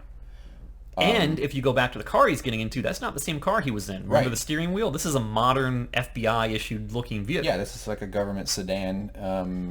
It's totally different. So it's almost as though when he was in that hotel with Diane, overnight, when she was slipping into Linda, it seems like the whole world was morphing around them. That was their true crossing over into the new world. Yeah, he was slipping into Linda too, huh? That's way too easy. I feel I'm embarrassed because it's just lazy comedy. Yeah, but that seemed to be the transition point. Yeah, the sex you think was a transition point? Well, I think it happened during that. Okay. We saw Linda have an emotional transformation, and we can presume that during that time, the whole world outside of them was also changing along with her. Yeah. But Dale was outside of that influence. Sure. Okay. Boy, I relate to getting a note where a girl doesn't know your name. Every time I've had sex, I get one of those. Dear Arby's guy, honk. My name is Hank. Is not a good sex name. It's hard to moan. You can't moan the name Hank. You can't go ooh. Hank. Yep. What's your name? Is James, right? No. Ooh, that's very moanable. James is a very, very moanable name. No. James. Alrighty. Oh, baby. I don't need to hear that. H? My name starts with H. That's the sound you make when you die. Or you get hit in the gut. Exactly. It's the sound of pain and death. Or surprise. Fear, surprise, alarm. All right, so anyway, we're back at tech. Here we go. Odessa, 99,000. All right. Okay, county something. All right. What does this say here? Red Star Foam. EF stucco foam shapes, screws, mesh tools. Oh my God. Put it on Reddit. I'm assuming this is Texas too, based on the way some people are dressed in an upcoming scene. I would bet that it's Texas. I think that this rises to a level of confidence where we can call it Texas. And now he can say that all his exes live in Texas. Mm-hmm. Yeah. All my exes don't know my name. So he drives by a place called Judy's, and this catches his attention, not just because he likes to ride fake horses, but the white horse right there. Oh yeah, white horse. And there's two things that catch his eye, probably: Judy and coffee. The fella is a coffee hound. And as we know, Judy was explained in the prior episode as being Jowday or Jowdaw. How was it? I keep screwing that up. Jowday? Yeah. As in something, some sort of cultural, mythical being that's an embodiment of all negativity. Yeah. And that it was shortened or it was morphed into Judy, and that's what Philip Jeffries was referring to when he came into the FBI office and said, now we're not going to talk about Judy. Like if the Chupacabra, we started calling it the Chico. Hey, Chico. It used to be called the Chupacabra. So is it possible that in this alternate reality that he's found himself in, where Laura Palmer wasn't killed, where Diane ceased to be Diane, where he's apparently now Richard, and he's in Texas, is it possible in this one, this is sort of like a construct of the mother, a construct of Judy, where she has created this restaurant that's... And we'll get there because we find out that somebody else works in this restaurant. Right. So let's keep pressing on. Yeah, for sure. I just want to point out these cool photos of these horses trying to get rid of these dudes. Yeah. All right, there they go. And look, they're closed. These people, all the chairs are up. But they this must be some loyal customers. It could be early in the morning, you know. Yeah. All right, well, take the fucking chairs down. Make it feel more welcoming. So, anyway, yeah, the tables are cleared out. The chairs are in the back. I just think they just needed space for the... Maybe they just had a hoedown. Yeah, could be. Or maybe there's a film crew from Hollywood here that needs the space to put up their cameras and have their actor walk around. So anyway, he goes in, he looks around, not much going on, kind of dead, and he sits down. The waitress comes over. Christy, that's right. Her name was... She had a tag on her thing. And then... This could be taken very rude as like, is there someone else that can serve me? It seemed like that at first, but that's not how she took it. No, she did not take it that way, but she totally could have. I was thinking the same thing watching this. I was like, geez, that's kind of like, you could say, hey, do other waitresses, like, we're looking for somebody. But here's the thing that kind of bothered me about this scene before we get get too far into it. Look how offensive this woman is. No, it seems like Dale Cooper at this point is speaking monotone, methodically, slowly. He's speaking almost like Mr. C. I agree. He didn't seem like the Dale Cooper we all... No, it seems like he is resistant to the change of personality between dimensions. He's retained most of himself. But it almost seems like now that Mr. C has been forced back into the lodge, that a little bit of that darkness is now within him again. That he is now more whole than he was before. Oh, all right. But because he's not acting like, and he doesn't say this is a darn fine cup of coffee. Does he say that every time he drinks a coffee? Well, usually you think about it, that's something that you would expect from Dale Cooper. But the exact words is my question. Well, yeah, but he doesn't do it here. He that's like his line. He says that every time. Not every time, but it seems like you would expect that if this was truly Dale Cooper, maybe he would say something like that. Or just make a face like, Yeah, but he doesn't. Ooh boy, Like when I squeeze a packet of duck sauce in my mouth. Yeah, so he's slightly different. Yeah. Not fully different. He's still aware of who he is. He still doesn't know who Richard is. Right. But it seems like a little tiny piece of him is almost... He's very different. He's substantially different. But yeah. But he still knows who he is and what his mission is. Right. I don't even know what his mission is right now. I'm so confused. Okay, so these dudes are grabbing the waitress's butt. They're being, she's yelling, stop it, as she tries to refill their coffee. And he yells, hey, leave her alone.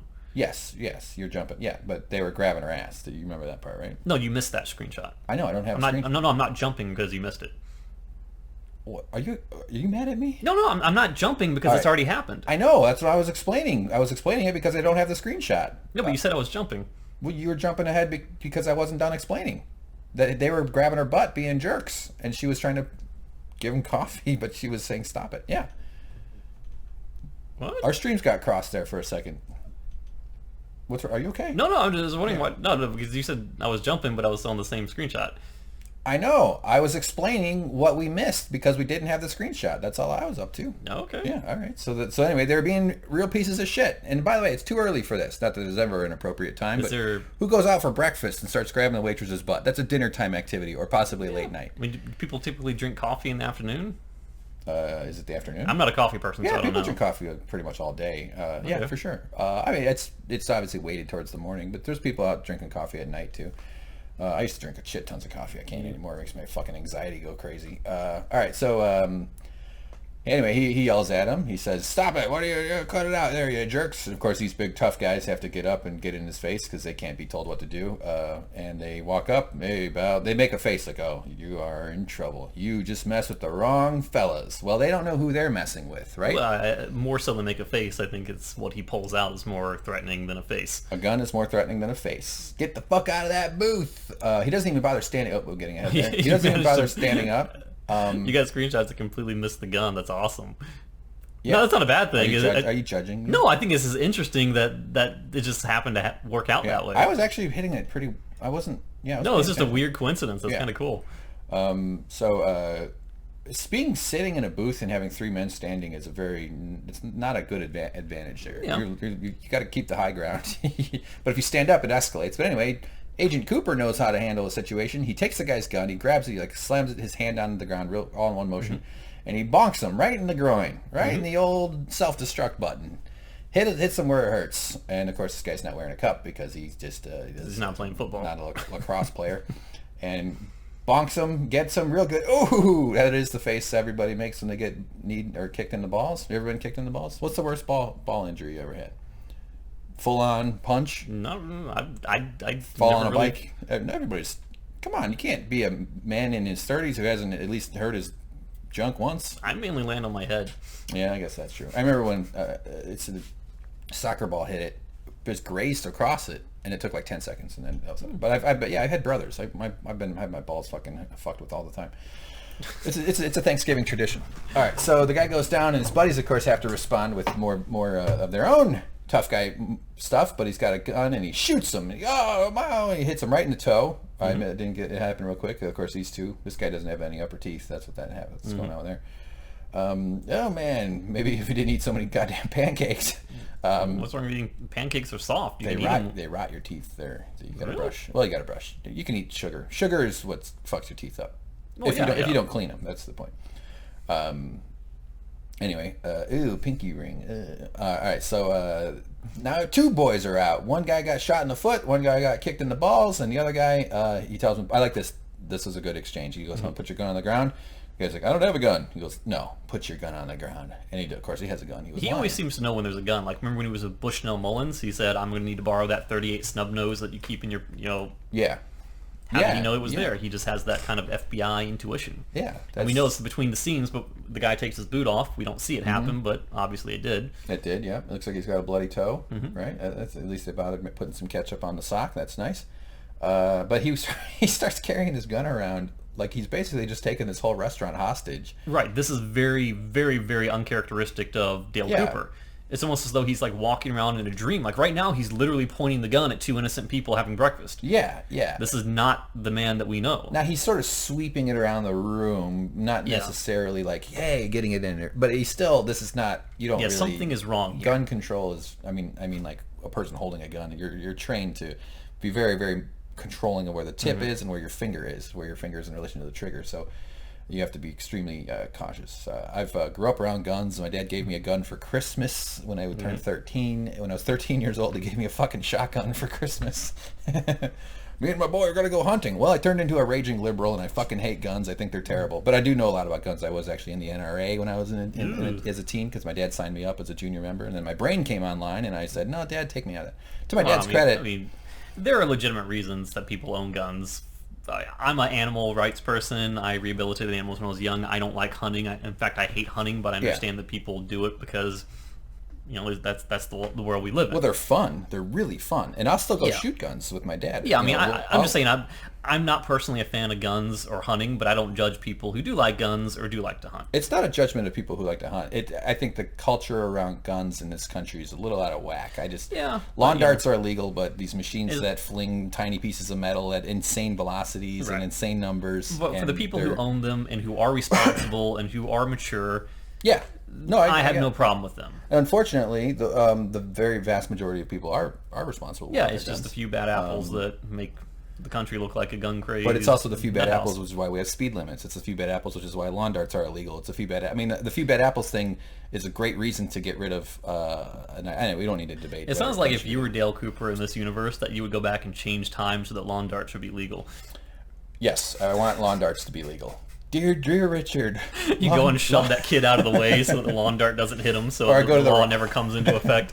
I go back to the wrong reality, and it's like the lawn darts, but it's like Nerf with just like a weighted foam pad on the front of it. I'm like, fuck, I want the real lawn darts, the ones that stab little girls in the head. Yes, and the world is in a nuclear annihilation, but you've got your lawn darts, so you're happy. I bring up lawn darts in the gun context because it's an interesting point of something that was taken off the market because it harmed people who had nothing to do with the item. And that's the problem with guns, is that bullets come down. And people who don't own the gun get killed. So do lawn darts. Exactly, and they're illegal. And they kill. Well, think about all the people that rob banks with lawn darts. Right, yeah. The lawn dart gangs of the 20s? It's a big thing. So anyway, guns are, I understand there's an emotion thing behind it, especially because it's related to fear and safety. Guns make you feel powerful in a world that takes away your power. At most opportunities, this earth will remove some power from your life, meaning you have a boss, you have a life, you have a kids, family, you have all sorts of things and pressures. Guns return some of the power to you because you do feel powerful when you own a gun, because who's going to fuck with you when you have the power to end their life? Someone else with a gun. I don't trust human being decision making enough that guns should be legal. All right, anyway, that's my gun. I'm sure it's going to piss off a lot of people because people get emotional about it. So he shot someone in the foot and he's waving a gun around. Don't worry. The good news is I'm not in charge, so you don't have to worry about my stupid opinions. Oh, those people have already clicked off by now. And like I said, I've fired tons of guns. They're fun. I like them, but I think it's insane that citizens are allowed to have them. It's crazy. All right, I can go. All right, so now he's waving the gun. Yeah, so now he's waving the gun around. I mean, he's not doing it in a threatening manner. It's almost as though he's doing it because he's in a dreamlike trance. He's not thinking fully. The real Dale would never, ever, ever do this. So It's almost as though he is going through some sort of transition mentally to accommodate or to basically to meld with the version of himself that exists within this reality. Isn't this sort of like what happened with Diane? Yeah, he is Richard now. Oh, final thing about the gun. Sorry, I know it's just back up. My dad actually ended up leaving the NRA because he didn't like them, and he's super conservative. He voted for Trump. That's why families are about nuance. Yeah, I mean, I'm all right, that's all I want to mention, just because it's not like I'm antagonistic to my dad about it. It is what it is. Sometimes your kids turn out to be liberals, and it's really annoying at Christmas. Mm-hmm. All right, so there you go. He is waving this gun around in a way that's not professional or appropriate. To the waitress, you point the gun at the bad guys, not at these innocent bystanders. Yeah, or keep it holstered, or put it down. Right, or identify who you are, because you're just some dude in a suit. So he tells her to write the address down, and put the. When he says address, who's he referring to? Well, he doesn't explain that. It's terrible communication. Well, he only had one other line of dialogue with her. Is there another waitress that works here? She said yes, but it's her day off. Actually, it's her third day off. Right. And the next thing he says to her is write the address on a piece of paper, which she can put two and two together to know that this means the address of the waitress that also works here, who is on her third day off. It's still shitty communication. Just because she had to figure out the puzzle doesn't mean that he's ineffective. It's pretty clear to me. I don't think so. After a gun just went off, after a fight just happened in the middle of the place, it's not like it followed immediately after that conversation. Yes, you could deduce that that's what he's referring to, but just vaguely staying while holding a gun, vaguely stating, write the address on a piece of paper. Write the waitress's address on a piece of paper. Yeah. Be clear. That's all I'm saying. So she didn't he tell her to do it twice though, because she didn't understand it first time? Well, she was a little bit in shock. Oh yeah, it must be because of all the commotion that's gone on. Anyway, she does do that. Hey, look, James, she's got like tails. Oh, she's got two Trump ties in her back. Trump ties because they're that long. They're held together with tape. So anyway, he is different. You think this is Richard? Well, I think that he has merged partially with another person, Richard, who existed in this reality, but I think that the dominant personality, the driving force, is still Cooper, but he's not full Cooper anymore. Right. I agree. And by the way, because he would not be acting this way. This to me is Texas, right? Lone Star. That's right, the Lone Star State. So and Texas toast behind him. Texas. I made that up. What do you mean? Is this bread? Oh, right here. Yeah. They call it toast. Will become Texas toast. Bacon and tomato. Oh man, where do I get one of those? So I did like this. What he did though, I did like that how he destroyed the guns in the fry vat. Well, that's jumping a little bit. What? Because he hasn't even put the fries up yet. Oh well, sure. All right, yeah, but right, it's 3 screenshots. Okay, fine. But you're right. I did jump ahead there. But he didn't know how to hang this thing here. Isn't that obvious? I thought that was pretty. I've never worked in a fast food place. I've never really watched people in fast food places. Personally, I know that you would take that out. I'd be the idiot that would just sit it on the counter and let the grease drip everywhere, not realizing that there's a safe place to hang it. You wouldn't. That's not obvious to me. The address, write down the address. To me, that was obvious. To me, this was not obvious. This is 100% obvious. Not First to me. Of all, any We're all American different. who's worth his weight in blood has spent time in fast food restaurants. You don't watch them lift the fry up, put the thing on the thing. I'm not interested in how the food is made. I'm just interested in shoving it into my face.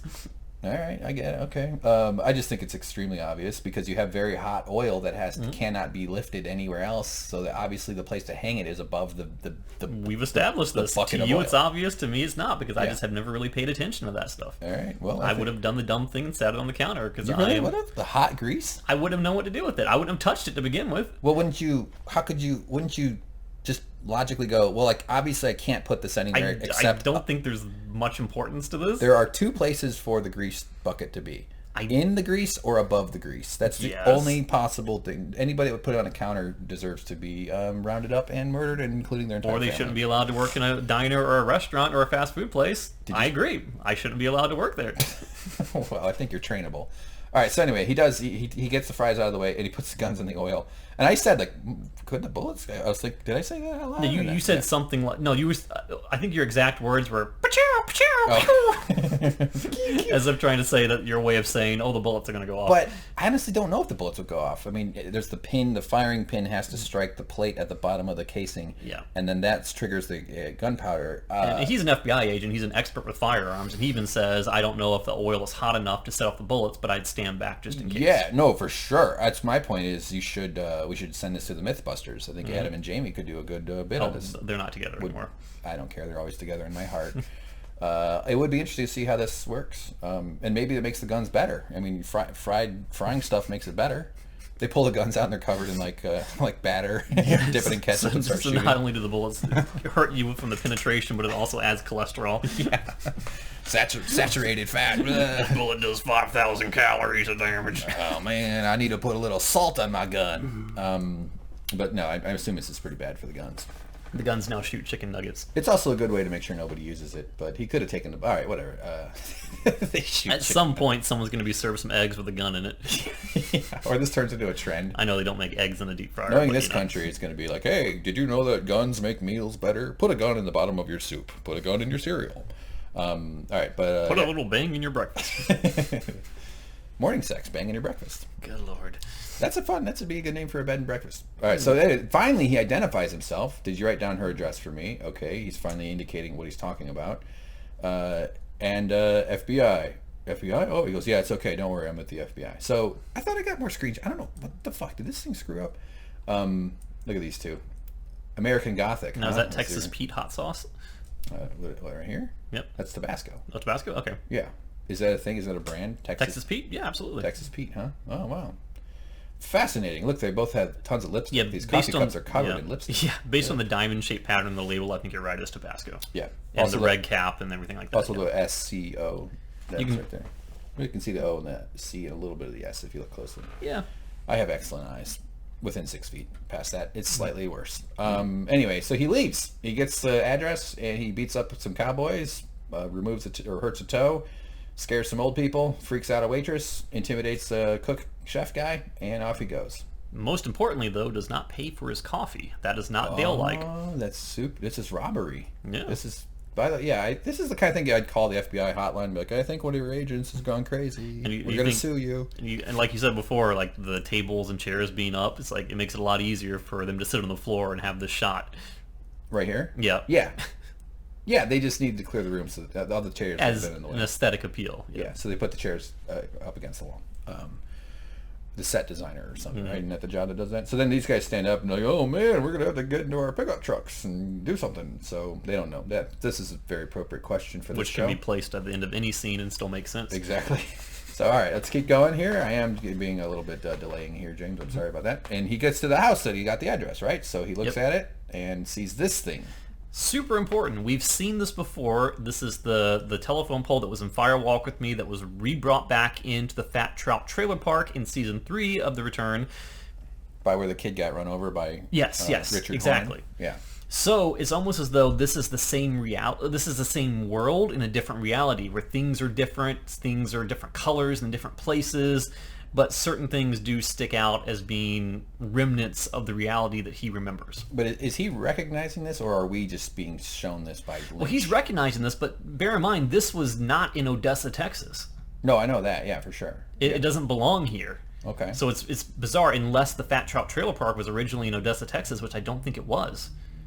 No. Well, and I do have a, It was in Twin Peaks, wasn't it? Yes, but I do have an idea that I'll get into the very end of the video as to why that's there and what's all going on. All right, let's do that. All right, so then we got this dirty yard with ropes and old broken shit and rocks and stuff, rubble. Goes up, knocks on it, sees who's inside. Were you surprised at who answered the door? No, I knew exactly who it was going to be. All right, Dale says he's the FBI. She opens the door. It's Laura Palmer. Yep. There she is. So is this world constructed by Judy to say that she worked inside of Judy's diner, as though Judy Diner was a captive or a source of captivity for her working there? It's like, what's the symbolic nature of that? I don't know. How did he know to go in there? Simply because it said Judy, that he was being guided to go in? Or he just trusts his instincts, and because that's the kind of thought you could easily dismiss. Be like, oh, Judy's Diner, because nobody spoke to Dale Cooper about Judy. Oh, Agent Gordon Cole told Tammy and Albert about Judy. Oh yeah. Philip Jeffries mentioned Judy while Dale Cooper was in the room in the FBI headquarters 25 years ago, but why would he be thinking about that right now? Well, but there was that part when Gordon Cole was explaining to Tammy and the other guy, Albert, that the history of this Blue Rose thing / the Jowday became Judy, but he talked about Cooper investigated that, so it makes sense that Cooper would have known about Judy back in his previous status before all this went down, because they were all investigating what this Judy thing was going on. But bear in mind also that he said that, Albert, I've kept this from you for 25 years. Not even Albert was of high enough standing to know the details about Judy. But Albert wasn't one of the original trifecta or whatever. He's been around. I know, but he wasn't in the original founding fathers of those. It was Philip Jeffries, Briggs, Gordon, and Cooper, right? Weren't they like the 4 horsemen of the Judacalypse? I always thought that Albert, I always assumed that if something was to be kept from Albert, it essentially would be kept from Cooper as well. I thought Albert had rank. Yeah, but it makes sense that Cooper would have known about Judy because they were investigating Judy. We'll never know. So I mean, he of course he knew. He had to have known. That's what he was investigating. It's like a guy eating French fries going, I never heard of French fries. Well, he did say that everyone who went after Judy ended up disappearing. Right. And Gordon Cole also said that Dale Cooper knew that was a risk, in which he said, if I ever go missing, I want you to do everything you can to find me. Right. But he never explicitly said that he was in on that little nugget of information. You can theorize and assume that he was. Sure. But it doesn't necessarily mean that that's why he pulled into that diner. It could just be a complete coincidence that it's called Judy. That's true. The second part, what you said, is totally true. And not that the first part was wrong. Mm-hmm. You're right about the first part too. But to me, it's passes the bullshit test that he knew about Judy before all this. Yeah, I mean, that could be argued either way. But yeah, I see. Yeah, all right. So anyway. Huge thing. Laura Palmer appearing in the world, the reality in which Dale Cooper saved her. So she didn't die back then, but she has become a different person, or she exists as a different person in this alternate reality in which she never died. Correct. Living in Odessa, Texas here. Who's you didn't find him? What is that? Well, he says, I'm the FBI. She says you didn't find him, as though she thinks he's there for another reason. Maybe she reported someone missing. Maybe she's talking about Billy. Probably not. Oh, okay. All right. Okay. Yeah. Laura, you got the wrong house. Yeah. So she's not named Laura. She's a totally different person. Everything's right. You're saying you're not Laura Palmer. Laura. She's like, I don't know what you're talking about. And she's like, no, it's not me. She's Carrie Page. Mm-hmm. Any significance of that? Maybe like a book. You carry pages in a book. Books contain information. The show's all about information? Maybe. Think about it, James. I read it on Reddit. I'm sure someone's already got an anagram going of that to try and see some deeper meaning. Mm-hmm. Carrie from Stephen King. Stephen King tweets about Donald Trump. Mm-hmm. Well, that's all. It's all. It all makes sense to me. So the name Laura Palmer. That's a good question. That's the kind of question I think we should ask. Like, she's like, look, I don't know what's going on here. I don't know what you're asking for. I'm not her. Her mom's name is not Cera, but she says Cera, and it triggers her a little bit. Well, first he says your father was Leland. Your mother's name is Cera. Okay. Because Leland is dead, at least in the reality that he knows, and she starts stammering to Cera, and then she goes, what's going on? It's as though she's been triggered, that she has some sort of residual memory where she latches on to something that does resonate with her at some level. Seems like it, yeah. Right. So, yeah, I think you're a girl. I just like that he called her a girl. I think you're a girl named Laura Palmer, and I want to take you to your mother's home. You're home at one time. So, why would she agree to go? But she has a good reason to get out, basically, right? Now, why do you take exception to her being called a girl? Because she's a woman. How do you know that she's a woman at this point? How do you know when this is really happening? I think generally women who look like her aren't girls. Well, when we get to the very end, remind me I said that, and I'll tell you what I think. Okay, yeah. Well, there's a gender. I think there's something discussion to him calling her a girl. Well, the reason I think he calls her a girl is because a girl was murdered. The girl was you're whatever you were when you're a teenager. You're still a girl, I guess. The whole one is a girl stop being a woman. We refer to women as girls all the time. I think she still may be. It's all kind of like blended together in a way. We don't have perfect language to describe the genders. We use guys as a plural for a group of people, including women. People use the word guys to use a group of people. I'll be able to explain more when we get to the end. That's fine. I'm just talking about but I could see him being like, I'm investigating the death of a teen. She's a girl. You're the girl. That makes sense. Okay, fine. Yeah. All right, whatever. You're home at one time, so she's like, normally somebody like you cousin around and I tell him to fuck off. This door, that's such a, I should just see this written on the page on David Lynch's typewriter, or however he writes. I bet he scratches it into scrolls. But she's got to get out of Dodge. She needs to go. She doesn't want to start riding with the FBI. So something's going on with her. She wants to leave. She sees this as an opportunity to escape a current predicament that she's in. Yes. So she invites him in, or am I getting a little ahead? Oh yeah, he says the Twin Peaks Washington. She thinks it's in. And then she's interviewing her at Twin Peaks. Well, she asks, "Is that far?" As though has she not existed in this reality long enough to know the distance between Texas and Washington State? Well, it's a ways away for sure. A lot of people. I actually give her a pass on that one because a lot of people. It's kind of a dumb thing to say, like not knowing that, but some people have no concept of distance and like maps. Some people just have zero geographical bearing in their brains. It just doesn't work. Their mind just doesn't work that way. So it's not a crazy thing for her to ask, in my opinion, but it is a little bit dumb. Yeah. It should be pretty clear to somebody. All right. So at this point, she invites him into the house. Right. Let me get my things come on. Now here's where she makes a mistake, in my opinion. Inviting him into the house was not the right move. So I'll explain that in a moment here. But she goes inside. Give me a minute. We hear flies buzzing. Look, she's got toilet paper, a vacuum, and a big, looks like turkey roasting thing. Isn't that what? No, Philip Jeffries is in there. Philip Jeffries, yeah. Yep. Don S. Davis's head comes out. Not roasting, but turkey fryer oil. It's blue rose toilet paper. Mm-hmm. Yep. Right. Is that a thing? Do they make blue? Oh, okay. They should for all the Twin Peaks fans. But turns out, what's in the room? A murdered corpse. Looks like, is that barf or is that his head is mind blown. Yeah. But it looks like he's been dead for quite a while because there's flies buzzing around. It looks like the stuff is dried on the wall. Yeah. And his arms are locked in place in rigor mortis. Oh yeah, look at that. And it's almost as though, and I don't know if this is true or not, but it looks like have the gases bubbled up in him so his stomach is protruding outwards, or maybe he just had a gut, or maybe his shirt is just I don't think it's gas dried that way. Yeah. This looks like barf, but it could be just kind of glaring from the light from the window. I didn't notice his fingers were rigor mortis like that. He must have been playing the keytar when she killed him, or when somebody killed him. I guess we don't know for sure it was her.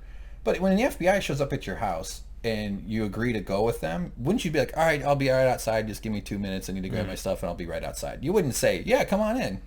I just don't mind the corpse. That's just my furniture. I think at this point the house was already furnished. This is what it came looking like. Yeah, I think at this point we just have to stop trying to rationalize things literally. Because I think we've gotten to the point where things are clearly wrong here. Things do not add up. No, I will never abandon logic. Logic is what keeps me sane. Okay. That's why I'm a crazy person. Yeah, no, I hear you, but this whole show is about analyzing shit. So right, but at this point, it's like choosing when to engage logic or not. Oh well, for this crazy interpretation, I'm going to dismiss logic. For this one, I'm going to invoke it as a way to push somebody else's idea. It's established a threshold though that we're now in a reality where people don't even know who they themselves are. True. So it kind of has changed the rules a little bit for the viewer.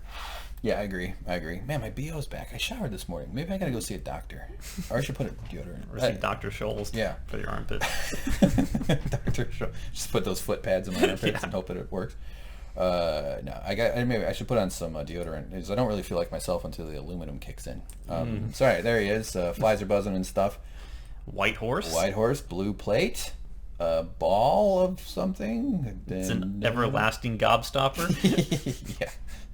That's funny. Some sort of a little screw thing there, or some kind of metal piece, maybe. But I think the significance here is that this is the white horse, the one thing that Sarah Palmer saw multiple times. We did a video on it a while back. Yep. And the white of his eyes and dark within, it can't be a mistake that's there and it's center framed in the shot. Of course, absolutely not a mistake. And it does seem to be that the white horse does seem to turn up around Laura Palmer. Woe to he who sees the white horse. Right? Is that something? Yeah, that's something. Oh yeah. Well, that's what you told me the very first time we met. Yes. Yeah, that's the poem that the log lady says in the start of one of the episodes in the original run. Oh, okay. All right. Written by David Lynch. All right. So we get a look at the house here. Look, there's a giant gun. Presumably not the one that blew the hole in his forehead, because I would think it'd be a little bit bigger if that were the case. Probably take his whole head off. Could be. Yeah, it's tough to say exactly what happens. The guns tend to do different things to different, body parts. I mean, there's usually an entrance and an exit, and it usually rips open the back of the head, not the front. Now that's not a character we've seen before, is it? No, that looks like Jack Nicholas. Is it Nicholas or Nicholson? Nicholas. One of them's a golfer. Jack Nicholas from The Shining. Jack Nichols or whatever. I don't know. It's the famous actor. We should know his name. name. Nicholson is the famous actor. Who's the golfer? Nichols? Jack Nichols. Oh, all right, very good. I think. I'm not a golf person. I'm totally confused. You're not a golf person? No. Get out. I love golf. No, I'm not. I did caddy for 4 years, but I'm not a golf guy.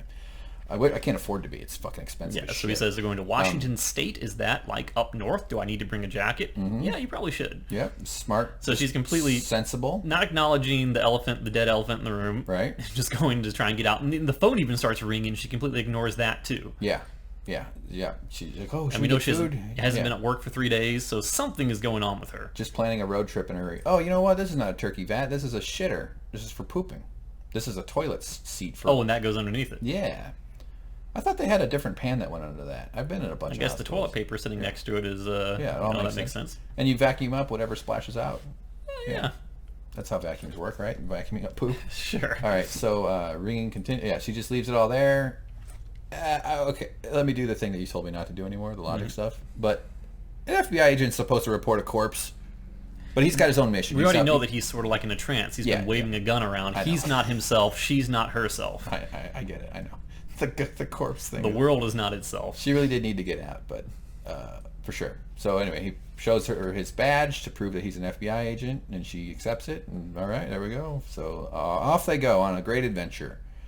So now begins the one of the best sequences in Lynch history. No, actually, this was one of my favorite sequences in the entire episode. Really? Yeah. So we're driving, they're looking, they look around, they're not talking. He doesn't really look around much. He's just pretty focused on driving, seems relaxed. This right here, the tension of this entire scene, not knowing who's behind them, not knowing if it's someone following them, not knowing if it's Mr. C somehow coming back, if a bullet's going to tear through the back window and kill Laura, if this whole thing is going to be worth nothing. Yeah. It was incredibly tense for me here. They went through a lot of the car behind them. It is a little scary when things are, and it's just silent when nothing's happening. When you get it in your head that you're being followed. It looks like s03e18 is right behind them, doesn't it? She looks back, and it does feel weird if you start thinking you might be followed. Has that ever happened to you where you're like, I think the guy behind me is following me? No, I already told you that story about what happened to me in Alabama. No. You got followed? Yeah. What happened? No, I've told this before, and no one's ever seen that, whatever that was told him. But basically, I was driving cross country. I was going through Alabama. It was like 1 o'clock in the morning. It was pitch black out. And I was in the car with my roommate, and my other roommate was driving ahead. Well, he had an older car. The car overheated, and he had to pull over to the side of the road on I-5, I think it was. All right. Doesn't matter, but okay. But a very long stretch of road going through Alabama. we're sitting there. There's no other cars anywhere in sight. It's just like dead. And all of a sudden, we're on the side of the road trying to like pour water into the radiator, whatever it is, trying to get it. Well, I'm not a car person either, but we're trying to get it fixed. The other roommate says, I'll drive down to town to see if I can get some help, to see if we can tow you into town and get it taken care of. Meanwhile, it's just me and him standing alone on the side of the road with a smoking car. And then this other car approaches out of nowhere, drives up in the pitch black, and sits maybe 30 feet behind us, pulled over on the side of the road with their headlights on. That's very scary. And the engine's running. Yeah. And there's no one else there. And they sit there for, I swear to you, like an hour. Never gets out of the car, never waves, never says, do you need help? Just sits there and waits. Whoa. So you got it fixed and then drove off? No, when our friend came back down the road, they pulled off and left. Wow. What kind of car was it? It was pitch black. All we could see was two giant headlights, just like this. That's fucking crazy. Yeah, it was like, are we going to be murdered? We were like trying to reach down and find sticks in the ditch or something like that to defend ourselves with. We were like, holy crap, are they going to kill us? Who are they? We can't tell who's in the car, how many people are in the car. We can't tell if it's someone who's just socially awkward and is trying to be helpful, trying to give us some light so we can fix something. But you would think that if that were the case, they would have said something. Yeah, is it a drunk person who's just out of their mind? Yeah, I didn't want to... Is it a cop who just isn't going to help, but he's watching because he... just in case you need more help or something? Yeah, neither one of us were going to go out there and approach the people. And we were driving from Florida over here. We had local plans. Our cell phones weren't working. Right. Oh, so that's terrifying. It was horrifying. That would be an intense movie. All right, so anyway, this car's behind him. Oh, that shot right there, if you go back, I love this shot because this added to the tension because it shows this negative space behind her. So I was thinking, is someone going to rise up from the back of the seat? Is it going to be a woodsman who's going to reach over and explode her head? Is a bullet going to come flying through the back glass and hit her in the back of the head? Why is it showing this to us? There has to be a reason. That's funny. But it was there just for tension. It was very tense. There was tension here. I didn't actually think about... I remember thinking how much I liked the composition here, the way she's lit from this side, because they have to light the actors' faces, and the back window's lit from here. Like if they had done this without lighting the back like this, it wouldn't have the same effect because it creates a nice symmetry that kind of builds the scene. But I didn't think about the back of the car might contain somebody. That's an interesting look at that. I did like that shot. I like when directors use weird shots like that. Sometimes they don't get it, and you can tell they're trying something artistic that doesn't work. But a lot of times it does work, and it's cool. It sounded like you said, "I like when doctors use shots like that." Doctors, yeah, I did say that. I like when doctors give me shots. I go for my vaccinations once a week. So he's watching, but then finally the car pulls off and goes by him. Maybe just somebody following him. But probably, generally the explanations are innocent, but this is planet Earth where people are psychopaths. So all right, they don't talk. She starts to say a little bit. I just said they don't talk, and then she starts to say I don't. I'm trying to keep a clean house, keep things organized. Right. So she's obviously lost in her thoughts about where she's. What she's leaving behind. And she says when she was, younger, she didn't know any better. So she's just kind of saying disconnected thoughts and things like that. Right. Yeah. Obviously playing out some memories in her head of some kind. And then she gets a little tired. And then in those days, she sort of tapers off, oh yeah, there it is. That's the part where she said that. Okay, so they keep driving. They go to a gas station. These are real gas stations, by the way, not invented by David Lynch. And this is the point where people are screaming at their televisions, there's only so many minutes left. Yeah, Go! This took a long time. This felt to me like I was... David Lynch is testing everybody's patience one last time. Fuck you. No. I'm David Lynch. Kiss my beautiful hair. No, I've said this many times, but I've always seen David Lynch, and I'm not an aficionado on David Lynch. I'm not an authority whatsoever, but I've always seen his intent, to me at least, always seems to be that he is not trying... first and foremost to tell a complete narrative. He's trying to describe and instill an emotion, a feeling in the person who's watching it. Yeah. And shots like this, they accomplish that fairly well. This shot accomplished that? Yeah.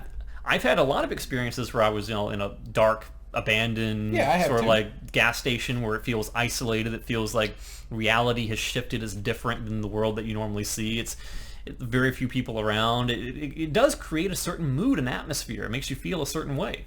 Yeah, it makes you feel impatient and bored. No, I was riveted by this. The way you're talking about it, and I think I appreciate what you're saying, by the way. That's the way people talk about modern art. They kind of say, well, it's about the feeling, not about the specifics. You're supposed to have a reaction to what you're being presented. And that is very true. I think it's okay to interpret art. I'm kind of very loosey-goosey. I think art's one of the beautiful things humans do. It's what we remember about the past. We remember two things about our ancestors. We remember who they killed, or three things. Who they killed, what they built, and what they drew. Their art, basically. And I guess buildings you could lump in the same thing as art, in a way. Yeah, architecture is absolutely architecture. art. But violence and art are pretty much the enduring parts of our history. And art is wonderful, and there's a lot of shitty art, but I'm fully embracing of people's expression of art, because we're all struggling to make sense of existence, and I think that's an attempt to codify an emotion onto some sort of medium. And in that way, David Lynch is accomplishing great things. However, as a storyteller, this whole sequence fucking was boring as shit for me. But I'm an impatient kook with. I thought it was great. Head.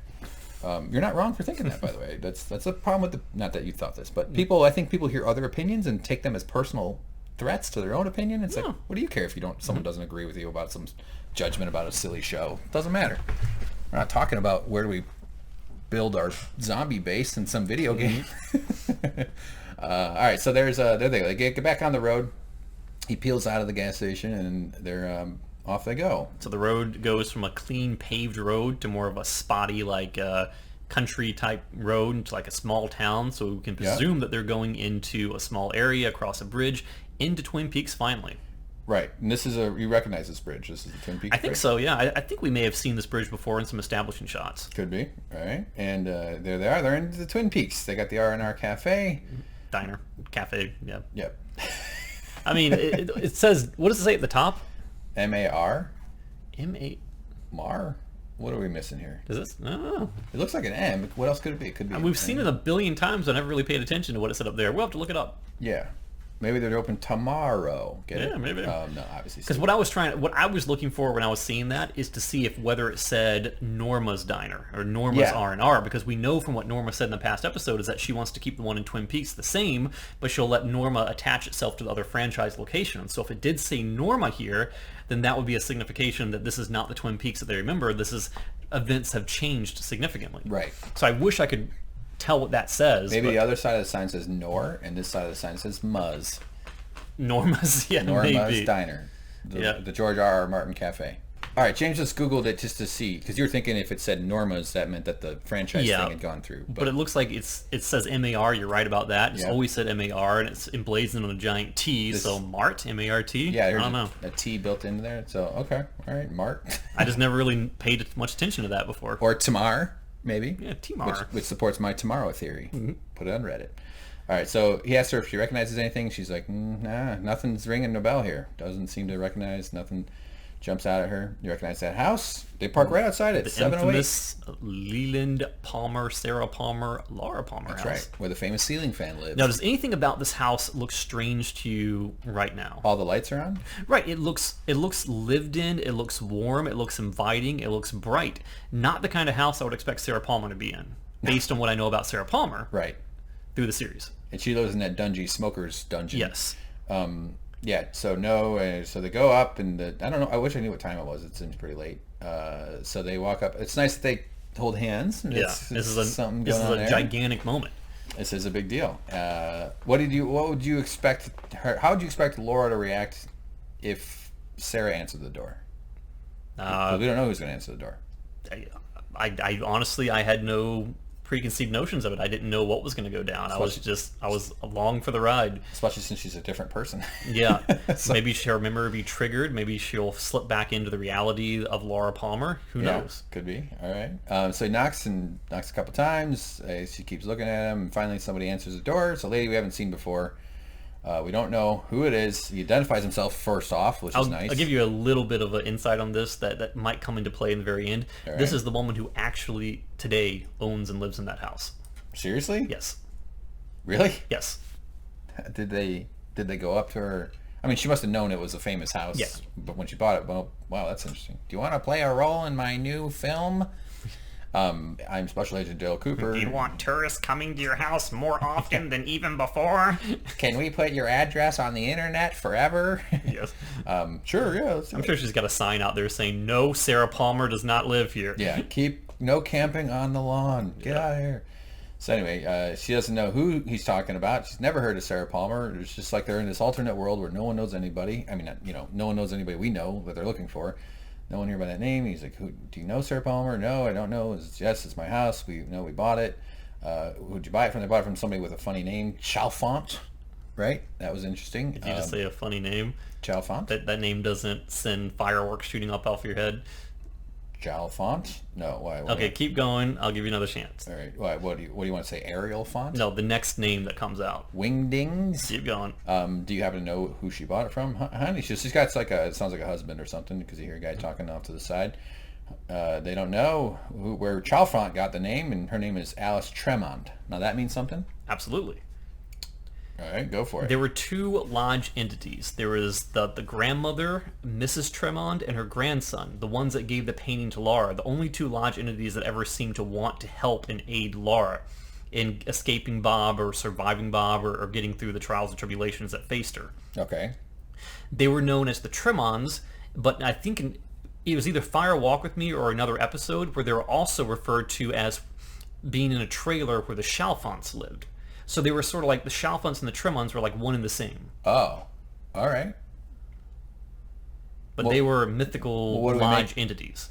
And now they're bringing both of those names first and foremost here. So that's a pretty large reveal. Yeah, that's they're linked. And so are they deliberate? Do they know that they're serving some sort of mission, or do they just have the names because they were kind of like regular people that they assign them the names to live in this house? Well, once we get to the very end, we'll get into all that, like what that particularly means. I don't want to throw anything out there before we see the conclusion. So anyway, this is a pretty peaceful. I mean, nothing. They're just like, yeah, I don't know. Sorry, I can't help you, FBI guy. So they leave, and off they walk. He stops for a second, right? Like something kind of catches his attention, and she's walking, and then I don't know what goes on here. I just can't remember what he was doing in this scene. He turns around, he walks, and he's almost like he's listening for something, like he's tuning into something that he didn't notice before. Right. And he asks himself, he remembers, he says, "What year is this?" Which is usually an alarming thing for someone to ask. He's like, "Wow, you don't know what year we're in?" Okay. Where what he's doing is, when he says, "What year is this?" he's questioning a fact of reality, which forces Laura Palmer to think about reality, to think about the world in a rational sense, which kind of triggers her a little bit. And then she hears faint shouting saying Laura, which I believe is the exact same dialogue in episode 1, season 1, where Sarah Palmer is calling upstairs for Laura, but Laura's not there because she's dead. Okay. So someone calling for Laura, screaming her name. Not someone, Sarah Palmer. Oh, well, but we didn't know who was screaming her name. Well, the voice, yeah, I recognize the voice. Oh, you thought it was Sarah? Or you Absolutely. It sounded exactly like Sarah Palmer to me. Right. I didn't. Okay. Perfect. And so then she starts screaming. Ah! Oh my God! She screams, freaks out, real loud, and it goes dark. There's a house. One final shot of the house. The lights go out. Yeah, the lights go out, and then dark. Static sputters. And I'm thinking, oh man, this is fucking crazy. And then all of a sudden, we have her whispering to him, which is a screenshot from before, by the way, starring Kyle MacLachlan. So, and let's look at the credits, and then we'll dig into what the heck we just saw. So that's very it. Short credits. That's the whole cast for this whole episode. The Cowboys got nice purchase here during this one. All right, Francesca Eastwood. So what does it all mean?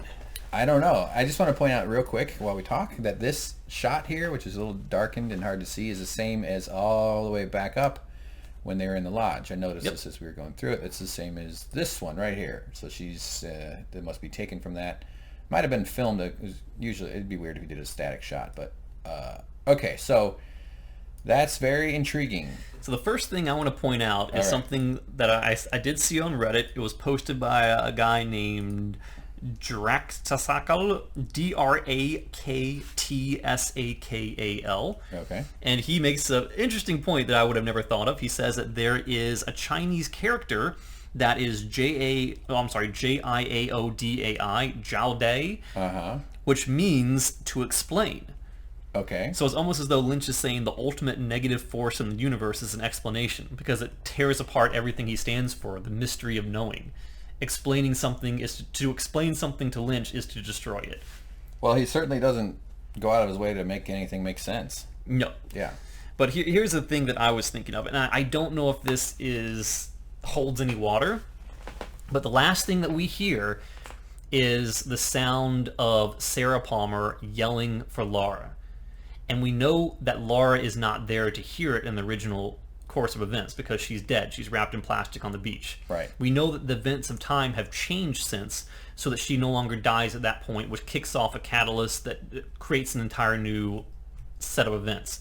But, and I know it's going to sound cheesy if I just come out and say I think the whole thing was a dream, because that is the biggest cliche, that is the biggest cop-out in the history of television. But I have to say that it's a biggest cop-out if it's done wrong.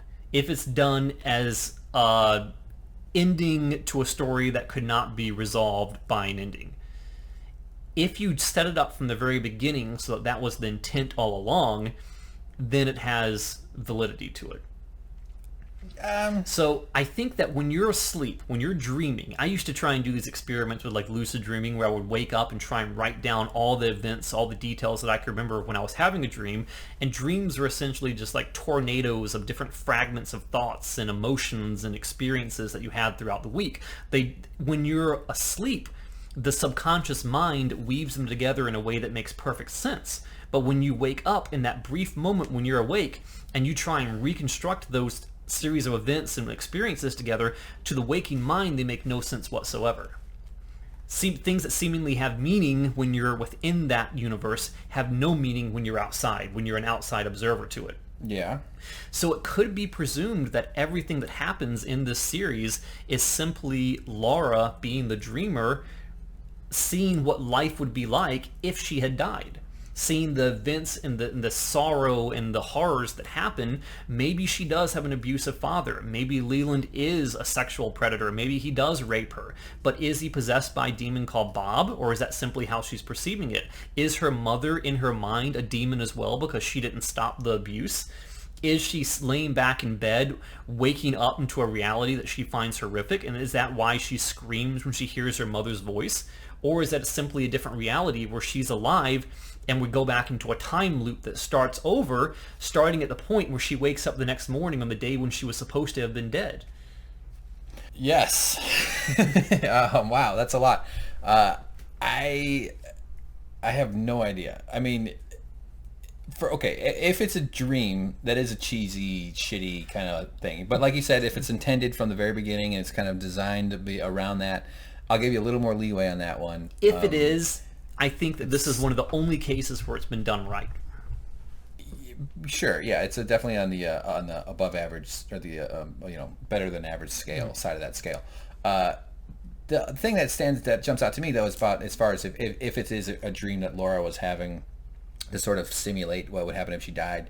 Why all these other characters have these insane storylines that go on all over the world? Like I said, why does that include a billionaire in New York with a box that end up getting two people killed because while they're making out or whatever they were doing? Why does Cooper go to jail in Wyoming or South Dakota? You know what I mean? Like if it's just one person's life, then they're gonna imagine all these other non-factors also happening, which is plausible, especially when you consider like how dreams and imagination kind of work together. And why did I used to dream when I was a kid that my dog should walk on two legs through my backyard and there was a bike sitting upside down, and when I sat on it upside down and spun the pedals, that egg beaters would fall and rain from the sky?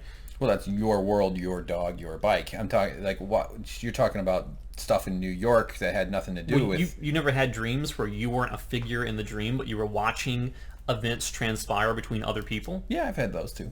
That's plausible.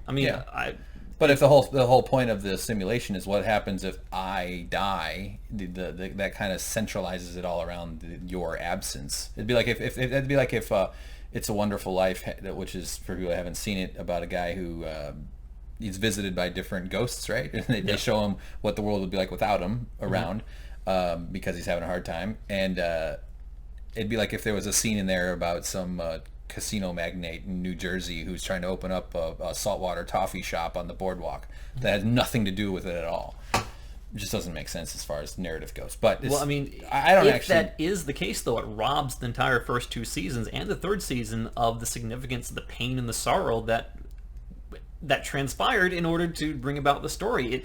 That's not a completely satisfying ending if that's what they're going for. But where do we even get the idea that it's her dreaming? Well, what's the first thing we see at the beginning of every episode? Her face? Yeah. What's the fact that she screams and is ripped out of reality on 2 or 3 occasions throughout all of season 3? Is that her waking up? The fact, I think the most important thing is that we hear the voice of Sarah Palmer. Yeah. And that she has a sense of realization, and then she screams, and every time she screams like that, she is ripped out of that reality as though she is leaving that plane of existence, being her subconscious mind. What if we all screamed when we woke up? And you could hear it like chickens. I'm all sure. over I the mean, world. people. You could write an entire novel about this kind of thing, saying what each character represents as far as a piece of her psyche. What was the whole thing with Audrey?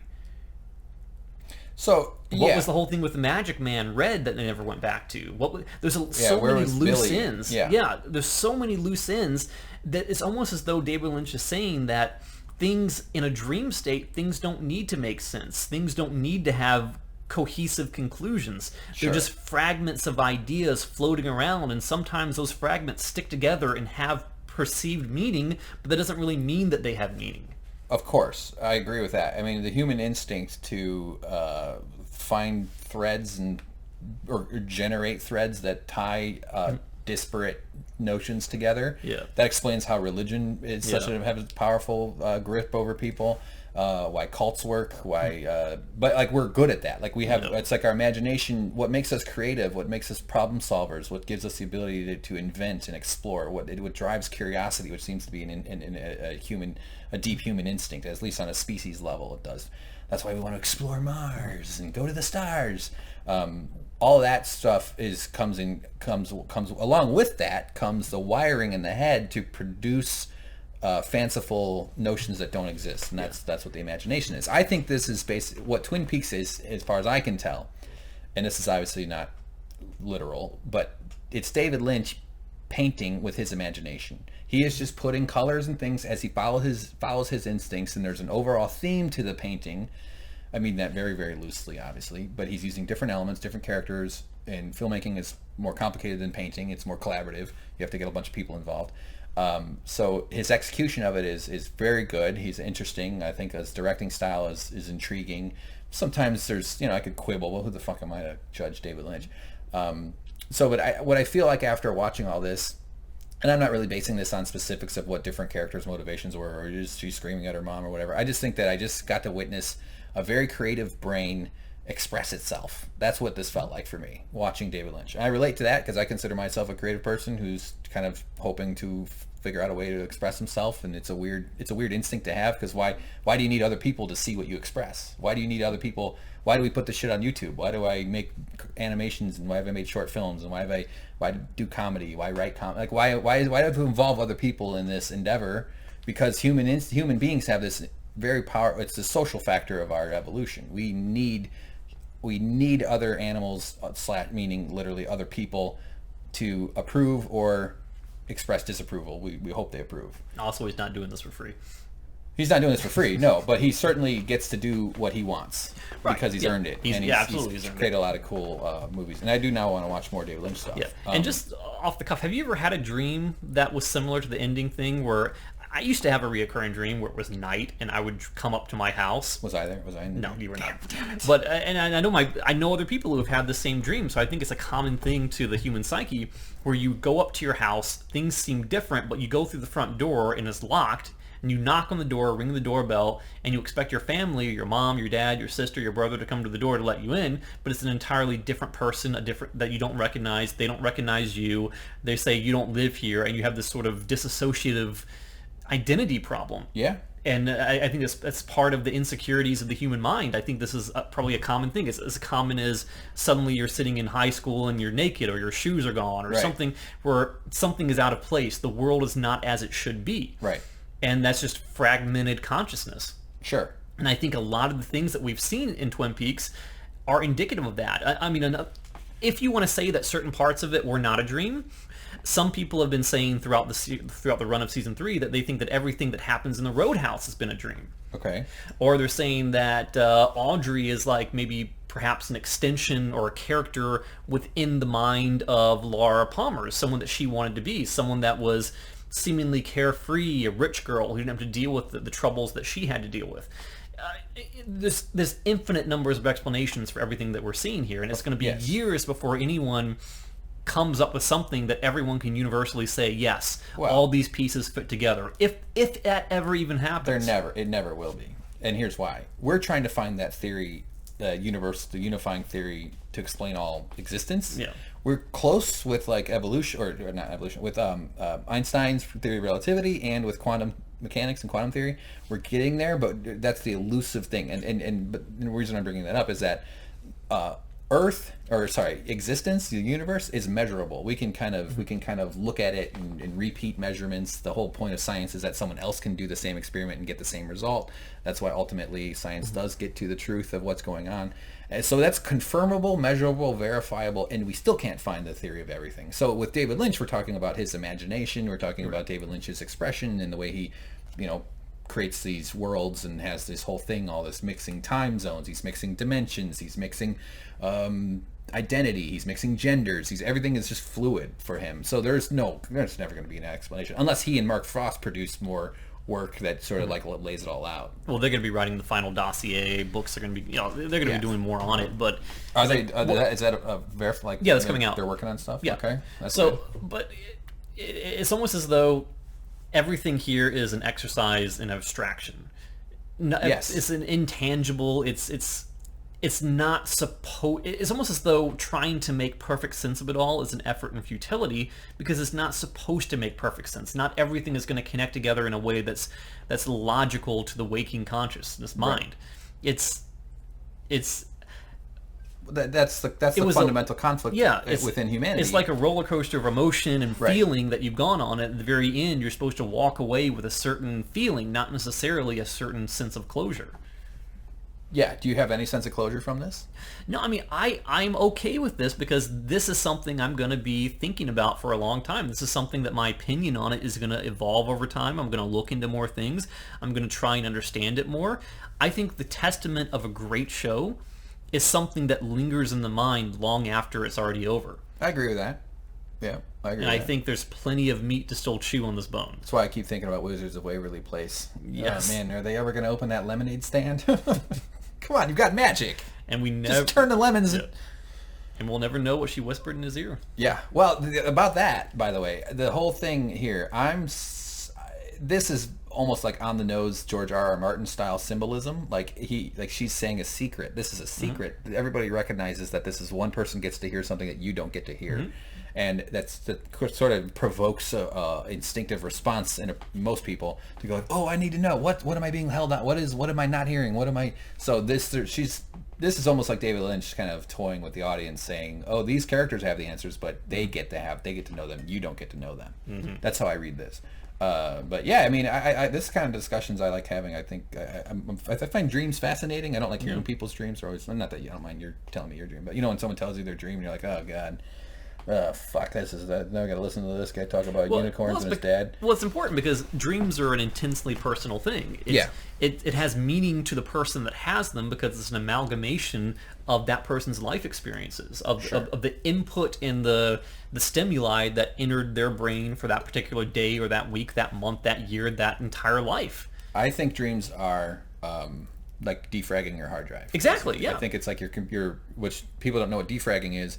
Your hard drive has different sectors, and the as time goes on, your computer, you create files, you get rid of files, but it strips out sectors, and so you end up with chunks of files in different spots, so they're located in different locations on the hard drive. And defragging it systematically goes through and takes all the red pieces, puts them in a red pile, takes all the blue pieces, put them in a blue pile, so it makes it more efficient, cleans it up. So I think like dreams are kind of like taking chunks of your mind, what you interpreted, and then putting them into sort of a blender kind of thing, and then interpreting it based on how your emotions are going on, and how much you even remember when you wake up is how close to that was even the actual dream. I mean, they're very, very difficult. I mean, I agree with that to an extent, but I wouldn't say that a dream is like a defrag, because a defrag is trying to put things in order. I see the waking mind as something that is constantly trying to take input and put it in order to make sense of it, trying to keep everything. Because she even says, like Laura Palmer says,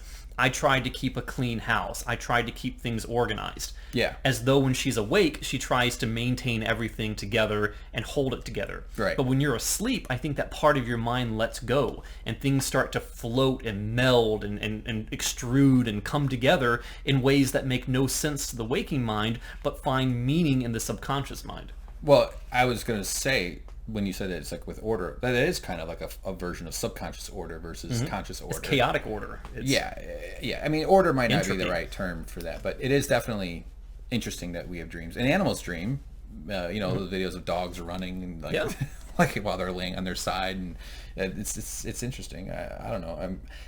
But we're talking a lot about dreams. Do you really think that theory is true? I mean, the whole Monica Belushi thing, who is the dreamer, the appearance of Laura at the front of everything, her from another reality possibly being ripped into the sky, disappearing, her hearing Sarah Palmer calling her name as though she never did die, teenage angst, knowing that that children grow up thinking that they're nothing, they're worthless, wanting to die, wanting to get away from their family. Been there, done that. Dreaming that they died. Everyone's dreamed that they've died before. I mean, that's a common thing. That's human. It's part of nature. There's a lot of things that point to that. Yeah. I dreamt that my dad died, and the dream was that I got a FedEx package. You know, the suitcases that are for business, for like suits, folding suit. Yeah, I've got one. Yeah. Those, it was that size, and I opened it up, and I pulled out a black suit, like for a funeral suit, and it said, "Your dad is dead," and that's how I was notified. I thought you were going to say your dad was in the suit. No, it was like somebody sent me a suit for my dad's funeral. That's creepy. It was really. I don't remember my dreams much, but that one jumps out because I remember being fucking devastated. I was just. Because I think emotions when you're dreaming are very real. Yeah. Real in the sense that emotions are real. They're just... to the extent that you're not aware that you're dreaming, yes. Right, yeah. Well, like when you wake up scared, or you wake up horny, or you wake up hungry. Most people wake up a little hungry, probably. All those emotions are provoked by what's going on in a completely generated simulation inside your mind, which are just electrical and chemical cascades that are shifting around inside the wires of your brain. And what is the whole motif of the show? Electricity, neurons firing, information traveling via electricity. Yeah. It could be a symbolic of the entire human brain, of the psyche. So I don't know a lot about David Lynch, so I'm basing this on just... Honestly, I feel like I've gotten to know him only through Twin Peaks. So essentially, it's Laura in bed, and she wakes up and looks at her chest and sees the Twin Peaks. You made a tit joke. I did. Yes! My influence is finally starting to take effect. Pretty soon, James, you're going to be bald and getting fat and being bald and being a real piece of shit. You're going to say the S word soon. I think that is probably, at least at this point in time, the most cohesive explanation that I can come up with is exactly the subconscious, the dream. Okay, but it's Laura, with Laura being the dreamer. And maybe in a week I'll think that's total bullcrap. Maybe in a month I'll have something completely different. But my knee-jerk reaction at the point of watching is that perhaps that's what it is. Or it could just be this whole multiverse, different realities. I mean, could be that as well. I could see someone making the case that your dreams are maybe in this world or whatever, that the dreams are sort of like how you tap into the Wi-Fi that comes along with those other dimensions too. Maybe we are visiting other dimensions. Those are our dreams. I could see someone making that case. But what I was saying about David Lynch, though, like I get the sense, just based on watching Twin Peaks season 3 and hearing all this discussion and seeing comments and stuff. So I haven't seen his entire canon. Is that the right word? Yeah. I get the sense that he has a hard time communicating with people. I feel like, imagine as a boy, as a teenager or whatever, I bet he felt like an outsider a lot, and his very vivid, powerful mind probably contributed to him feeling that way, and that he started to express himself via these characters, because it feels like every character, the way they say the name of somebody afterwards, I feel like I bet he does that in real life, maybe, or I don't know. There's just sort of a through line. Obviously, David Lynch is the through line through everything.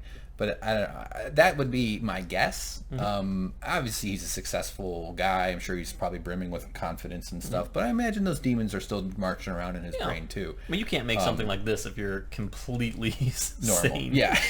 Yeah, exactly. That's totally true. So, but I feel like, when they show like a kid, like a kid with autism, and she struggles to connect with people, but she can draw something, and that's how she sort of expresses herself, or she can play music or something. Like there's a means of expression that they were lucky enough to discover, because that alleviated a lot of the frustration that they have from their inability to sort of feel connected. I think that's probably the way that David Lynch uses filmmaking and whatever else he works on. Art, he does art, right? He has people say art gallery and stuff, so he's an expressive person. I think that's what we're watching here. That's why I don't care too much about the details in a way. Like, it's hard for me to kind of like give a shit if Betsy Horn had sex with Davy Smith, or you know what I mean? Like all these little names that go flying around. I'm just like, yeah, but I just feel like I'm seeing a kid, and I even said this in one of the earliest reviews we did, where it's like I feel like I'm watching an 8-year-old paint or something. I think I said something along those lines. Yeah. But it's this whole 18 long journey. We talk longer than these episodes are. We've done up so 18 times 2 hours, 36 hours at least of talking, depending. I don't know how it comes out. I feel like I've gotten to see and get to know David Lynch because of all the angst and anxiety and joy and turmoil and everything else all these characters are going through. Yeah, it's almost like we walked through a whole museum of abstract paintings with no explanations, no artist names, no little information plaques, and at the very end we have to just sit down on a bench and think, what did we just see? In a way, art, when you see art, whether it's a show, a book, a painting, whatever, you're visiting someone's imagination. They're showing you a piece of their inside by showing you what they put down and tried to show you. There's limitations to all the different mediums, of course, but I think David Lynch is like a puzzle maker in this. As far as into filmmaking, I don't think he has an idea what he's doing. No, I don't think he wants things to make sense. He doesn't create them to make sense. Yeah. Let me finish the puzzle thing though, because I think he creates puzzles, like a picture that gets cut up in pieces that fit together, but then he does multiple puzzles. So then he mixes puzzles together. So I think we've got a whole bunch of different puzzles being thrown into this mix here, which is the show. That's why you end up with loose threads that don't ever get explained and never get revisited. But people find it compelling enough because it's done with enough of a skill to fall on the side of competency. I think the word genius might get thrown in there by some people, maybe, that the people start to thread these puzzles together and kind of do the work for him in making sense of the different parts that he puts together. So you're saying he doesn't have a cohesive knowledge of what he's doing, but he's just like writing a scene and just throwing random stuff in there and just thinking to himself smugly, chew on that, suckers. Yeah, I have a secret and you don't get to know, only my characters get to know. But not that, and over time, as you tell the story, you become, because that's what options, every day that goes by, you have fewer options the next day. So the storytelling, the same is true for storytelling. Once you go down the road of a story, you have to stick to the different characters a little bit more. Of course, he'll still throw in new things and new stuff. So it's not 100% random, but he does enlist the audience to help him make sense of his instincts. So let's say that we are trying to make sense of this. We're looking at it not as a dream world, not as a world where things have no meaning really, or things don't need to have meaning.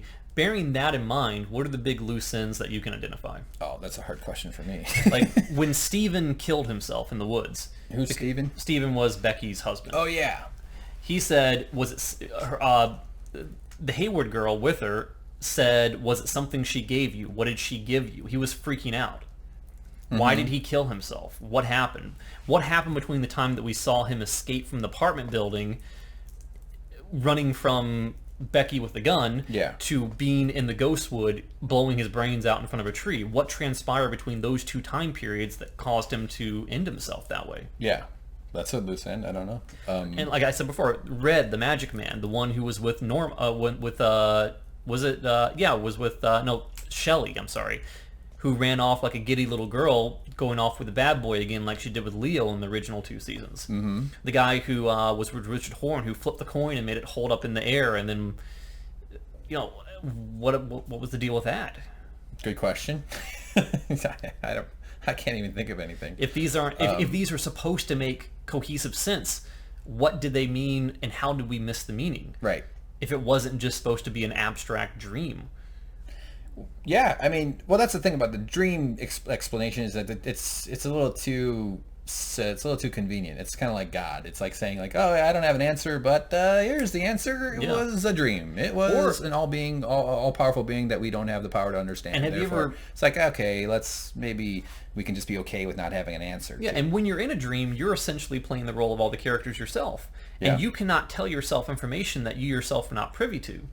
Yeah. So when she's sitting back and asking the Hawk character what that symbol is on the map, he would say, oh, that's something you never want to know about, because she doesn't know. And that's a little bit of a stretch right there. But And then the whole Audrey thing about her seeing her own face in the mirror inside an institution, could that possibly be a situation where it is an alternate reality, it's not a dream, and Audrey exists in a world where Laura Palmer never died, and maybe her path was different, Audrey's path, that is. Maybe she did have a psychotic break, maybe she was in some sort of asylum, maybe Bobby Briggs never became a deputy, maybe Major Garland Briggs never died, maybe Sarah Palmer, didn't turn into a depressed alcoholic, maybe she sold the house long before. Maybe when it says what year is this, maybe they weren't in the year 2016, 2017. Maybe this was long before, when there were people who lived there named Chalfont or Tremond. Maybe they came after that. Who knows? I mean, it speaks to the possibility of it being a dream, but it also speaks to the possibility of there being an alternate reality. In a way, it doesn't really matter. You know what I mean? Like, it is what it is. I know that's a stupid some people are sentence. saying that they're frustrated that there's not a complete rational answer, because they see the whole Audrey storyline as being a waste of time. But I don't see it that way at all. I see it's like it opens the door to new and interesting other theories and possibilities. Sure. And that would, in my puzzle analogy, that goes to like one of the puzzles that's tossed into this box of pieces that gets pieced together by people after they watch it. I don't know. It's very intriguing. I can't think of any other loose ends. I don't know. I didn't think of any. I imagine there's quite a lot. What was the deal with the bear that was talking to Johnny? Hello, Johnny. How are you? Hello, Johnny. How are you? Did I see that? Was that season 1? Johnny was the one who had to wear the helmet. It was the brother. Oh yeah, Johnny and the weird bear. Yeah. The and how the bear's mouth looked a lot like the rock surrounding the pool with the weird liquid in it. Yeah. And how it looks like the Rancho Rosa logo. Well, I'm hoping for a Janie E spinoff. I want Janie E Peaks, and I want it to be about her and Sonny Jim and what do we call that guy? The Mitchum brothers. Do we just call him Dougie? Is that the new Dougie? Because I assume that's what she's going to call him. Yeah, I guess so. And that's a weird situation. And is the Tulpa aware that he's really Dale Cooper? So is it a copy of Dale Cooper pretending to be Dougie? Well, Diane was Tulpa, right? Well, originally she was, but then the real Diane emerged from the lodge and entered into a separate reality where she's now Linda. But as far as the Tulpa Diane, she kind of functioned as just kind of grumpy, drunk Diane. Right? Yeah. That was her thing. Well, she was a Tulpa created by Mr. C, so she was created from a negative place. Sure. I think that's why she was infused with negative energy. Yeah. So she was an embodiment of the real Diane, just with a dark veneer on her. Right. So new Dougie. Janie E got an upgraded husband. Right? Better than old Dougie. Yeah. He and Sonny Jim are running around in that playground in the back, and there's a spotlight following them that comes from nowhere that nobody can explain. Yeah. I don't know.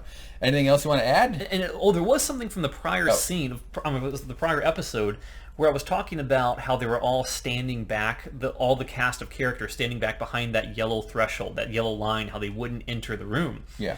And I know I've made the whole Wizard of Oz connection before, but it did seem to me a whole lot like all the main cast of main characters are standing there before them, and it's almost like when Dorothy wakes up at the inn and she's looking out saying, and you were there, and you were there, and you were there.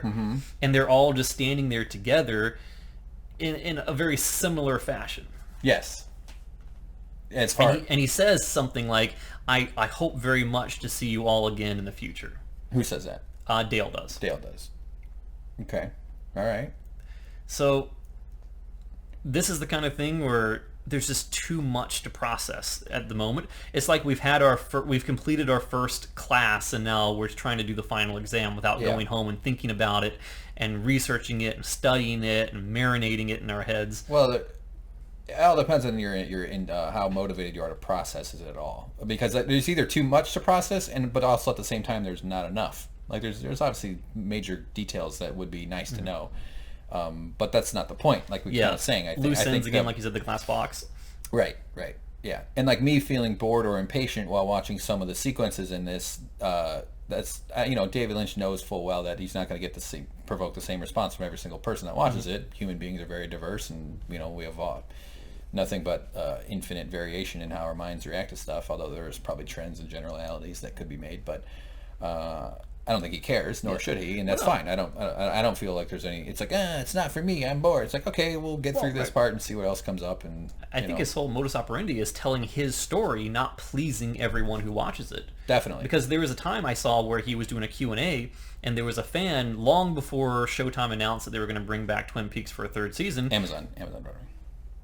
I'm joking. Oh, okay. It's a joke. Oh, okay. Previous episode, I corrected you on Amazon. It's not because it is Showtime. Yep. But he said something like, if Twin Peaks is only going to exist as 2 seasons, what do you think about giving the IP or licensing the IP out to make a graphic novel or a comic book that finishes and tells the story?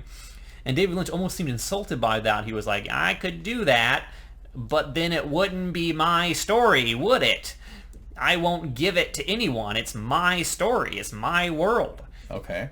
So in a way, it's like he feels no obligation to explain everything, to make everyone feel like there's a happy, complete, single interpretation ending.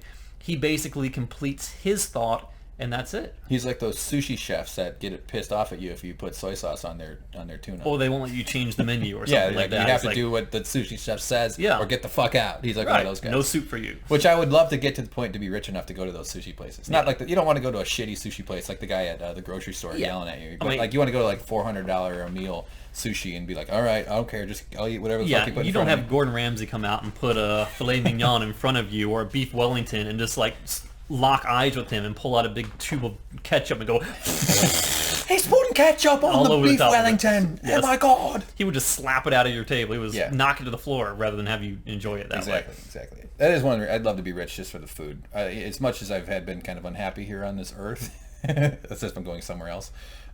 Food is so good. I am so hungry. I could go for a calf. What did you say earlier? Buffalo calf? Yes, a buffalo calf. I'm still digesting it. Okay, so anything else you want to point out or thoughts you had? This is our final wrap-up here. I think over the course of the next couple of days, we'll think of more stuff. We'll read more interesting theories. Maybe we can put a couple more videos out of more interesting developments, more interesting theories that people have come up with. Things that we missed. Well, guaranteed the internet is going to provide plenty of interesting angles that we haven't thought of. I'm absolutely going to stay plugged into that. I'm going to keep reading about it. And if I see anything interesting that I can share with you guys, and of course give full credit to the people that come up with it. Sure. I'd love to make more videos about this. Yeah, we absolutely should. So guys, please stick around. We understand that people just subscribe for the thing, and certainly many people who subscribe don't give a fuck about the video games. That's reflected in the numbers, and it's totally fine. I 100% understand that. But, stay subscribed if you want to see more of that stuff as we put them out. We hope to keep up. We're probably going to do other shows too, obviously. But it will be nice to get a little bit of a break. Doing Game of Thrones and this at the same time. And I have a big animation project coming up that I'm super excited about that actually could lead to really good things for me. So that's something that's going to take up most of my attention soon. So this is ending at quite a nice moment because that starts tomorrow. Other than that, anything? James E.E.? No, James E. Kiss. Want to kiss before it's over? I'm almost sad that it's over, but in a way, it's not over.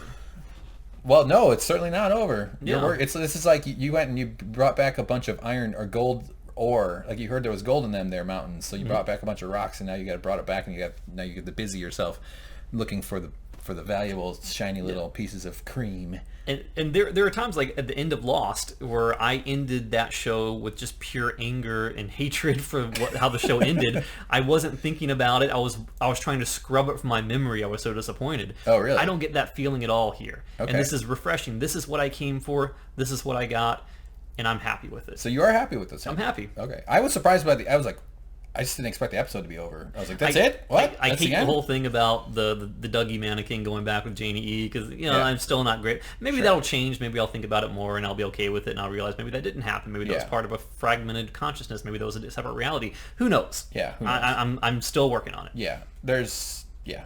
We could talk about that more, I guess. But, all right. Well, I guess that's it, right? Yep. Okay. Well, there you go, everybody. We threw out a whole bunch of concepts and talking and shit and said a bunch of stuff. Yes. I'm a real pro at this, James. Yes, but we only had a plebeian understanding of it. Yeah, I know. Somebody said we had a sad plebeian understanding. Waste of time, frowny face. I'm bored and have no confidence in my in my I mean, own how is it a waste of security. time when you have the power of the pause button, you have the power of the stop button, you control your browser? Yeah. That's why something I write and I usually don't respond to the negative comments. It's more very funny rare. than anything. Yeah, no, I mean, and I'll take funny is fine. But I usually just I like to write good luck with your next click. Yeah. If to say, why did you stay here? This is the internet. There's no shortage of things for you to click on. Just do the next click. And I think Move on. especially with a show like this, anyone who thinks that they have the true, real answer, so much so that they can refer to anyone else's interpretation of it as being plebeian, Right. is just the arrogance of that is so palpable. It's unbelievable. I agree. And I normally I won't respond to a negative thing like that's purely negative for the sake of being negative. I usually try and understand why people say things and rationalize with them and try and use it to better myself and better what we're doing. But this is a very it's a very open to interpretation type of show. So to say that you have all the answers, if you have all the answers, why are you watching other people's theories? Maybe that was David Lynch. He is the only one that could do that, and I would be okay with it. What if we had a guy, David Lynch, leaving comments, but he was always amazingly right on with all of his analysis, and we were like, "There's no way it's fucking Nick can't be," and it turns out it's him. Yeah. He's I love this YouTube channel. Play more zombie video games, please. Yes. The negative comment stuff. I have enough negative in my own body, in my own mind, that's just built into me that I don't have time for other people's negativity. I mean, so I usually ignore those as much as I can. At some point, if I ever meet David Lynch, I'm going to try and trick him into saying, "Of course it's cream," and I'm going to take it out of context and use it. I'm going to go back and re-edit all the videos and insert that in there. Will you catch him at a diner? Yes. Okay, what is this? Is this orange Exactly. juice? No, that's cream. Okay. And I will use the crap out of it. James just runs out with a puff of smoke. Yeah, so like, yes! James parkours all the way back to LA to rub it in my face. All right, good. From the Odessa, Texas Judy diner. Yes. All right. So we're getting ourselves worked up into other tangents, so that's okay. That's what we do. All right. Well, there we are. We're at the end, guys. Hit that like button. Hit subscribe. I never got the Patreon done. I just been too busy / lazy / it's stupid because there's probably people that would have loved to have participated in our Patreon.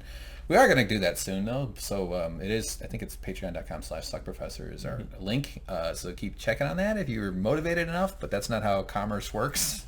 Hey, remember when you wanted to give me money? Well, do it later on your own effort. No, but that's totally okay. It's just ridiculous that I advertise it without having it available. Yeah. I know how stupid it is. Well, another loose end. What happened to the deep fried guns? Oh, the deep fried guns. About them. Yeah, they're probably still in that restaurant. Yeah, they left them in there. Yeah, that was funny. So that's all we got. I feel a little sad. We're at the end. Yep. Goodbye, James. I'm gonna miss you. Yep. We'll be back though. We'll make more Twin Peaks stuff. I'm gonna miss you so much. It's not over.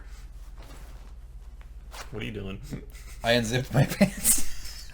I was hoping the sound would pick up on the microphone. The fact that it wasn't audible at all made it was slightly so much more awkward for me. It might have been you were no. I know. You know what would have made it even more awkward weird. If you had hit stop recording and then did it. Yeah, that's. God, I don't know where that came from. Who's the dreamer now? Yeah, don't follow your instincts, everybody. I just did, and it's just horrible. It'll ruin your life. All right, well, goodbye, James. Goodbye. Thank you. Good job. I appreciate everything, all the hard work you've put in getting all this done. And thanks to the fans again. Thanks for watching and being here. And hopefully we'll see you on other shows and on other videos. Goodbye. Oh, Twitter, @VideoJamesSP, @SuckProfessor. Tell James how much you like him on Twitter. I know that... Or how wrong I am about everything. Or how wrong. Yeah, you do. It's a good place to have conversations, too. Yeah. I'm trying to tweet more. I tweeted again. You did? Yeah. Oh, I gotta follow you. Holy shit. No, I'm pretty sure I follow you. The @SuckProfessor should. I'm using a lot of hashtag Hank is wrong. I get that a lot. I'm kidding. I get that a lot. People hate Hank Aaron, but they wanna. People hate Hank. There's no other famous Hanks. All right, I'll quit talking. Goodbye, everybody. Thanks for watching. We love you, James. I love you too, but not in that way. Zip.